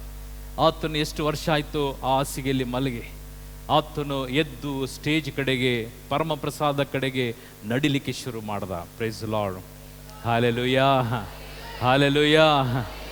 ಆತನ ಕಾಲುಗಳು, ಆತನ ನರನಾಡಿಗಳು, ಆತನ ನಾಲಿಗೆ, ಆತನ ನೋಟವು, ಆತನ ಸೊಂಟ ಎಲ್ಲವೂ ಏಸು ಕ್ರಿಸ್ತನ ಅಭಿಷೇಕದೊಂದಿಗೆ ಪರಲೋಕದಿಂದ ಮಹಾಶಕ್ತಿ ಎಲ್ಲ ಆಶೀರ್ವಾದವು ಆತನ ಮೇಲೆ. ನಾಲಿಗೆಯು ಬಿಚ್ಚಲ್ಪಡ್ತು, ಕೈ ಕಾಳುಗಳು, ನರನಾಡಿಗಳು, ಎಲುಬುಗಳು, ಮಾಂಸಗಳು ಹಾಗೂ ಅವನ ಕೀಲು ಮಚ್ಚೆಗಳು ಎಲ್ಲವೂ ಬಲಗೊಂಡು ಆತನು ಸರ್ವೇಶ್ವರನ ಮುಂದೆ, ಪರಮ ಪ್ರಸಾದದ ಮುಂದೆ ಹೋಗಿ ಅಡ್ಡ ಸಾಷ್ಟಾಂಗ ನಮಸ್ಕಾರಾಗಿ ಮಲಗದ. ಇದೇ ದೇವನ ವಾಕ್ಯ ಹೇಳ್ತದೆ, ನಾನು ನಿನ್ನನ್ನು ರಕ್ಷಿಸುವಂಥ ದೇವರು, ನಾನು ನಿನಗೆ ಮೋಸ ಮಾಡುವಂಥ ದೇವನಲ್ಲ. ನಾನು ಈ ಭೂಮಿಯಲ್ಲಿ ದೇವರು ಒಬ್ಬನೇ, ಆ ಒಂದು ದೇವನೇ ನಾನು, ಸರ್ವ ಆಶೀರ್ವಾದವನ್ನು ಕೊಡುವಂಥ ದೇವನು. ಅದಕ್ಕಾಗಿ ಮತ್ತಾಯನ ಶುಭ ಸಂದೇಶ 8ನೇ ಅಧ್ಯಾಯಕ್ಕೆ ತಿಳಿಸ್ಕೊಳ್ರಿ. ಮತ್ತಾಯನ ಶುಭ ಸಂದೇಶ 8ನೇ ಅಧ್ಯಾಯ ವಾಕ್ಯ 5ರಿಂದ ವಾಕ್ಯ. ಯೇಸು ಸ್ವಾಮಿ ಕಪೆರ್ನೌಮ್ ಊರಿಗೆ ಬಂದಾಗ, ಯೇಸು ಸ್ವಾಮಿ ಕಪೆರ್ನೌಮ್ ಊರಿಗೆ ಬಂದಾಗ, ಸರಿಯಾಗಿ ಹೋದ್ರಿ, ಇನ್ನೊಂದು ಸ್ವಲ್ಪ ಜೋರಾಗಿ. ಯೇಸು ಸ್ವಾಮಿ ಕಪೆರ್ನೌಮ್ ಊರಿಗೆ ಬಂದಾಗ ಶತಾಧಿಪತಿಯೊಬ್ಬನು ಅವರನ್ನು ಎದುರುಗೊಂಡನು. ಯೇಸು ಸ್ವಾಮಿಯು ಕಫರ್ನಾ ಎಂಬ ಒಂದು ಜಾಗಕ್ಕೆ ಊರಿಗೆ ಬಂದರು. ಅಲ್ಲಿ ಬಂದಾಗ ಒಂದು ವ್ಯಕ್ತಿ, ಶತಾಧಿಪತಿ ಅಂದರೆ ಕ್ಯಾಪ್ಟನ್, ರಾಜನ ಆಡಳಿತದಲ್ಲಿ ಒಂದು ಮಂತ್ರಿಯಾದ ಹಾಗೂ ಶ್ರೇಷ್ಠ ಮಂತ್ರಿ ಕ್ಯಾಪ್ಟನ್ ಎಂಬುದಾಗಿ ಆ ಒಂದು ವ್ಯಕ್ತಿಯು ಯೇಸುವನ್ನ ಎದುರು ನೋಡಿದರು. ಆಮೇಲೆ, ಪ್ರಭು, ನನ್ನ ಸೇವಕ ಮನೆಯಲ್ಲಿ ಪಾರ್ಶ್ವರ್ಯ ರೋಗದಿಂದ ಹಾಸಿಗೆ ಹಿಡಿದಿದ್ದಾನೆ. ಪ್ರಭು ಯೇಸು ಸ್ವಾಮಿಗೆ ಈ ಶತಾಧಿಪತಿ ಹೇಳ್ತಾರೆ, ಪ್ರಭು, ನನ್ನ ಮನೆಯಲ್ಲಿ ಒಂದು ಸೇವಕ ಇದ್ದಾನೆ, ಅವನಿಗೆ ಯಾರೂ ಇಲ್ಲ, ನಾನೇ ನೋಡ್ತಾ ಇದ್ದೇನೆ, ನನ್ನ ಮನೆಯಲ್ಲಿ ನೋಡ್ತಾ ಇದ್ದೇನೆ, ಆತನು ಪಾರ್ಶ್ವವಾಯು ರೋಗಿಯಾಗಿ ನನ್ನ ಮನೆಯಲ್ಲಿ ಮಲಗಿಯ, ತುಂಬ ಕಷ್ಟಪಡ್ತಾನೆ. ನನ್ನ ಸೇವಕ, ಆತನು ಶತಾಧಿಪತಿ ಕ್ರೈಸ್ತನಲ್ಲ, ಆತನು ಯಹೂದಿ ಅಲ್ಲ, ಅನ್ಯ ಧರ್ಮಕ್ಕೆ ಸೇರಿದಂಥ ಒಂದು ವ್ಯಕ್ತಿ. ಈ ಅನ್ಯ ಧರ್ಮಿಯು ಯೇಸುವನ್ನು ಎದುರು ನೋಡಿ ವಿಶ್ವಾಸದೊಂದಿಗೆ ನಮ್ರತೆಯಿಂದ ಆತನು ಯೇಸುವಿನ ಮುಂದೆ ಬಂದು ತನ್ನ ಸೇವಕನಿಗಾಗಿ ಅಂಗಲಾಚಿ ಬೇಡ್ತಾನೆ, ಇದೋ ನನ್ನ ಸೇವಕ, ಪ್ಲೀಸ್ ಯೇಸುವೆ. ಆತನು ನಡಿಲಿಕ್ಕಿಲ್ಲ. ಈಗ ನಾನು ಹೇಳಿದಂಥ ವಾಕ್ಯ, ನಾನು ಡಿವೈನಲ್ಲಿ ಕಣ್ಣಾರೆ ನೋಡಿದಂಥ ಆ ವಾಕ್ಯ, ಅದಾದ್ಮೇಲೆ ಕೇಳಿದಂಥ ನೋಡಿದಂಥ ಮನುಷ್ಯ, ಅದ್ಭುತವು ಕಣ್ಣಾರೆ ನಾನು ನೋಡಿ ಅಲ್ಲಿಂದ ಈಚೆಗೆ ಪ್ರಿಯರೇ ನಾನು ಹೆಚ್ಚಾಗಿ ಪ್ರಾರ್ಥಿಸಿ, ಹೆಚ್ಚಾಗಿ ನಾನು ಈ ಒಂದು ನಿಮ್ಮ ಮುಂದೆ ಇವತ್ತು ನಿಂತಿದ್ದೀನಿ ಅಂತ ಹೇಳಿದ್ರೆ ಆ ಒಂದು ವಿಶ್ವಾಸವೇ ನನಗೆ ಇವತ್ತಿಗೂ ನಾನು ಯಾವ ಕಾರಣಕ್ಕೂ ಎಡಕ್ಕೋ ಬಲಕ್ಕೋ ತಿರುಗಲಿಲ್ಲ. ಯಾವ ಕಾರಣಕ್ಕೂ ನಾನು ಕೊಟ್ಟಂಥ ವಾಗ್ದಾನ ಮೀರಲಿಲ್ಲ ಸ್ವಾಮಿಯಲ್ಲಿ. ಆವತ್ತು ಏನು ನಾನು ವಾಗ್ದಾನ ಮಾಡಿದ್ದೇನೋ ಆ ವಾಗ್ದಾನದ ಪ್ರಕಾರ ಇವತ್ತಿಗೂ ಸ್ವಾಮಿಯಲ್ಲಿ ನಾನು ಸಂಪೂರ್ಣವಾದಂಥ ವಿಶ್ವಾಸ, ಸಂಪೂರ್ಣವಾದಂಥ ಭರವಸೆಯನ್ನು ಇಟ್ಟಿದ್ದೇನೆ. ಅದಕ್ಕಾಗಿಯೇ ದೇವನು ಇವತ್ತು ಮೈಸೂರಲ್ಲಿ ಹಾಗೂ ಕರ್ನಾಟಕ ಅಂತ ಹೇಳ್ಬೋದು, ಕರ್ನಾಟಕದಲ್ಲಿ 25-30 ವರ್ಷಗಳ ಕಾಲ ಸೇವೆ ಮಾಡಿದಂಥ ಒಂದು ವ್ಯಕ್ತಿ ಅಂತ ಹೇಳಿದರೆ ಅದು ನನ್ನ ಈ ಪಾಪಿಯನ್ನು ದೇವನು ಆರಿಸಿ ಈ ಒಂದು ರೋಮನ್ ಕ್ಯಾಥಲಿಕಲ್ಲಿ ಸ್ಟ್ರಾಂಗ್ ಫೇತಲ್ಲಿ ನನ್ನನ್ನು ನಿಲ್ಲಿಸಿ ಇದುವರೆಗೂ ನಡೆಸಿಯಾರೆ ಅಂತ ಹೇಳಿದರೆ ಅದು ನನ್ನ ಕೃಪೆ ಅಲ್ಲ, ಆತನ ಕೃಪೆ ಮಾತ್ರವೇ. Praise Lord, hallelujah, hallelujah. ಇಲ್ಲಿ ವಾಕ್ಯ ಏನು ಹೇಳ್ತದೆ, ಓದಿ ಬ್ರದರ್ ವಾಕ್ಯ. ಪ್ರಭು, ನನ್ನ ಸೇವಕ ಮನೆಯಲ್ಲಿ ಪಾರ್ಶ್ವವಾಯು ರೋಗದಿಂದ ಹಾಸಿಗೆ ಹಿಡಿದಿದ್ದಾನೆ, ಬಹಳವಾಗಿ ನರಳುತ್ತಿದ್ದಾನೆ. ಬಹಳವಾಗಿ ನರಳುತ್ತಿದ್ದಾನೆ ಸ್ವಾಮಿ, ನನಗೆ ನೋಡ್ಲಿಕ್ಕೆ ಸಾಧ್ಯ ಇಲ್ಲ, ಅದಕ್ಕಾಗಿ ನಾನು ಕೆಲಸ ಬಿಟ್ಟು ಬಂದಿದ್ದೇನೆ. ಪ್ಲೀಸ್ ಅವನಿಗೆ ನೋಡ್ಲಿಕ್ಕೆ ನನಗೆ ನನ್ನ ಕಣ್ಣಿಂದ ಸಾಧ್ಯ ಇಲ್ಲ, ದಯವಿಟ್ಟು ಏನಾದರೂ ಮಾಡ್ರಿ. ಓದಿ ಬ್ರದರ್ ವಾಕ್ಯ.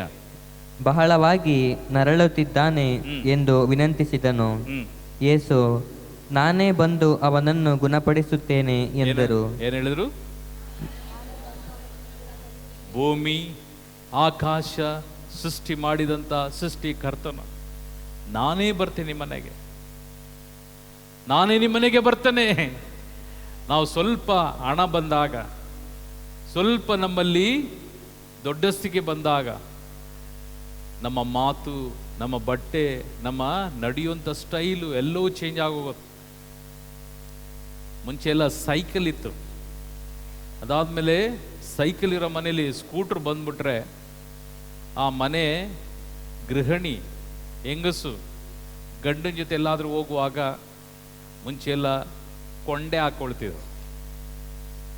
ಕೊಂಡೆ ಹೆಂಗಸರು ಅದಲ್ಲ, ಕೊಂಡೆ ಹಾಕಿ, ಕೊಂಡೆ ಸುತ್ತಲೂ ಈಗ ಮಲ್ಲಿಗೆ, ಈಗ ಮಲ್ಲಿಗೆ ಸೀಸನ್, ಈ ಮಲ್ಲಿಗೆ ಹೂವನ್ನ ಈ ಕೊಂಡೆ ಸುತ್ತಲೂ ಹಾಕ್ಕೊಂಡು ಆ ಅಮ್ಮ ಹಿಂದೆ ಗಂಡನ ಹತ್ರ ಕೂತ್ಕೊಂಡು ಕೈ ಹಿಡ್ಕೊಂಡು ಕಾಲ್ ಮೇಲೆ ಕಾಲು ಹಾಕ್ಕೊಂಡು 6 ಗಂಟೆಗೆ ಕೂಲಿಂಗ್ ಗ್ಲಾಸ್ ಹಾಕ್ಕೊಂಡು ಹೋದ್ಲು.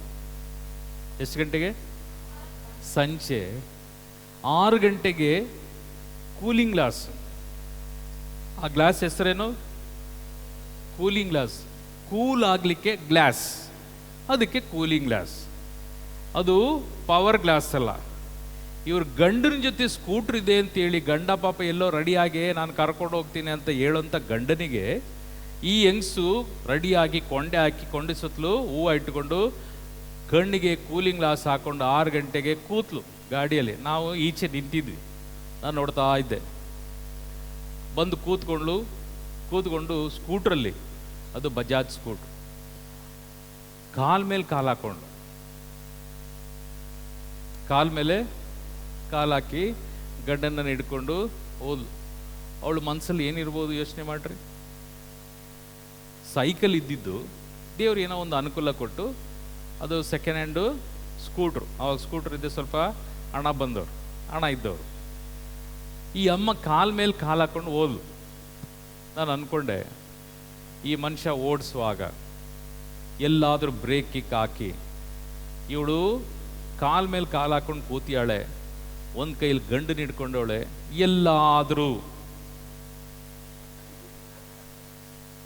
ಎಲ್ಲಾದರೂ ಬ್ರೇಕ್ ಹಾಕಿ ಇವನು ಗಾಡಿ ನಿಲ್ಲಿಸಿದ್ರೆ ಇವಳು ಗತಿ ಏನು? ಇಷ್ಟೇ. ನಾನು ಕೆಟ್ಟದ್ದು ಬಯಸಲಿಲ್ಲ. ನಾವು ಹುಡುಗರೆಲ್ಲ ನಿಂತಿದ್ವಿ. ನಾವು ಆಗ ಚಿಕ್ಕ ಹುಡುಗರು, ಒಂದು 9ನೇ ಕ್ಲಾಸು ಆ ರೇಂಜಲ್ಲಿ ಇದ್ವಿ ನಾವು. ಅದಾದಮೇಲೆ ಮನಸ್ಸಲ್ಲಿ ನೆನೆಸ್ಕೊಂಡೆ, ಯಾಕಂದರೆ ಜೋರಾಗಿ ಹೇಳುವಂಥದ್ದಿಲ್ಲ. ಎದುರು ಮನೆಯವ್ರೆ, ಮುಂದೆ ಒಂದು ರೋಡು, ಎದುರು ಕಾಂಪೌಂಡಲ್ಲಿ ಅವರಿದ್ದರು. ಪ್ರಿಯರೇ, 8:30 ಸಮಯ. ನಾವೆಲ್ಲ ಓದಿ ಅದಾದಮೇಲೆ ಪ್ರೇಯರೆಲ್ಲ ಹಾಕಿ ಈಚೆ ಬರ್ತೀವಿ. ಒಂದು ಆಟೋ ಬಂದು ನಿಂತು, ಅದಾದಮೇಲೆ ಆಟೋದಲ್ಲಿ ಗಂಡ ಫಸ್ಟ್ ಇಳಿದ್ರು. ಅದಾದಮೇಲೆ ಮಕ್ಕಳನ್ನ ಕರೆದು, ಓಡ್ ಬನ್ರಿ. ನಾವು ಹೋಗಿ ನೋಡಿದ್ವಿ ಏನು ಅಂತ. ನೋಡಿದ್ರೆ ಈ ಅಮ್ಮ ಕೂಲಿಂಗ್ ಗ್ಲಾಸ್ ಹಾಕಿ ಕೊಂಡೆಯಲ್ಲಿ ಹೂವು ಇಟ್ಟು ಆ ಬಜಾಜ್ ಸ್ಕೂಟ್ರಲ್ಲಿ ಕಾಲ್ ಮೇಲೆ ಕಾಲು ಹಾಕಿ ಗಂಡನನ್ನು ಹಿಡ್ಕೊಂಡು ನಮ್ಮನ್ನೆಲ್ಲ ಒಂದು ಸಲ ಹಿಂಗೆ ನೋಡಿ ಹೋದಂಥ ಹೆಂಗಸು ಅಲ್ಲಿ ಬಂದದ್ದು. ತಲೆಗೆ ಬ್ಯಾಂಡೇಜ್, ಕೊಂಡೆ ಇಲ್ಲ, ಕೂಲಿಂಗ್ ಗ್ಲಾಸ್ ಇಲ್ಲ, ಅದಾದಮೇಲೆ ನಡಿಲಿಕ್ಕೆ ಆಗೋದಿಲ್ಲ. ಕೈ ಹಿಂಗೆ ಹಾಕಿದ ಕೈ ಇಲ್ಲೆಲ್ಲ ವೈಟ್ ಬ್ಯಾಂಡೇಜ್. ಪ್ರಿಯ ಸಹೋದರ, ಪ್ರಿಯ ಸಹೋದರಿ, ದೇವನ ವಾಕ್ಯ ಹೇಳ್ತದೆ, ನೀನು ಇರುವಾಕೆ ನಿಂದೆ ಸ್ಕೂಟ್ರು, ನಿನ್ನ ಗಂಡಂದೆ, ಎಲ್ಲವೂ ನಿನ್ನದೇ. ಆದರೆ ಬಿಸಿಲು ಇಲ್ಲದೆ ಇರುವಾಗ ನೀನು ಕೂಲಿಂಗ್ ಗ್ಲಾಸ್ ಹಾಕ್ದವಳು ಹೆಂಗಿರ್ಬೋದು? ಈ ಕೂಲಿಂಗ್ ಗ್ಲಾಸ್ ಹಾಕೋದು ಬಿಸಿಲಲ್ಲಿ. ಅಂಥ ಒಂದು ಪ್ರಜ್ಞೆ ಇಲ್ಲದಂಥ, ಹಾಗೂ ನಿಮ್ಮ ನಾಡು ಭಾಷೆಯಲ್ಲಿ ಹೇಳ್ತೀರಿ, ಮಧ್ಯ ರಾತ್ರಿ ಕೊಡೆ ಹಿಡಿತಾನೆ. ಯಾವಾಗ? ದುಡ್ಡು ಬಂದಾಗ, ಐಶ್ವರ್ಯ ಬಂದಾಗ. ಈ ಐಶ್ವರ್ಯ ಬಂದಾಗ ಈ ಕೊಡೆ ಹಿಡಿಯೋರ ಕತೆ ಇದೆ. ಅದಕ್ಕೆ ದೇವನ ವಾಕ್ಯ ಹೇಳ್ತದೆ, ಈ ಶತಾಧಿಪತಿ ಆತನೊಂದು ಶ್ರೀಮಂತ, ಅಕ್ರೈಸ್ತ, ಹಾಗೂ ಆತನು ಕ್ಯಾಪ್ಟನ್. ಆತನಿಗೆ ದುರಾಂಕಾರ ಇಲ್ಲ. ಆತನು ಯಾವ ಕಾರಣಕ್ಕೂ ನಾನು ಶತಾಧಿಪತಿ ಎಂಬುದಾಗಿ ಯಾವ ಜಂಬ ಇಲ್ಲ. ಆತನು ತಗ್ಗಿಸಿಕೊಂಡು ಯೇಸುವಿನ ಮುಂದೆ ನಮ್ರತೆಯಾಗಿ ಆ ದೇವನ ಮುಂದೆ ಬಂದು, ಸ್ವಾಮಿ, ಇದು ನನಗೆ ಕೇಳ್ತಾ ಇಲ್ಲ, ನನ್ನ ಹೆಂಡತಿ ಮಕ್ಕಳಿಗೆ ನಾನು ಕೇಳ್ತಾ ಇಲ್ಲ, ನನ್ನ ಮನೆಯಲ್ಲಿ ಒಂದು ಸೇವಕ ಇದ್ದಾನೆ, ಪ್ಲೀಸ್, ನನಗೆ ಗೊತ್ತು ನೀವು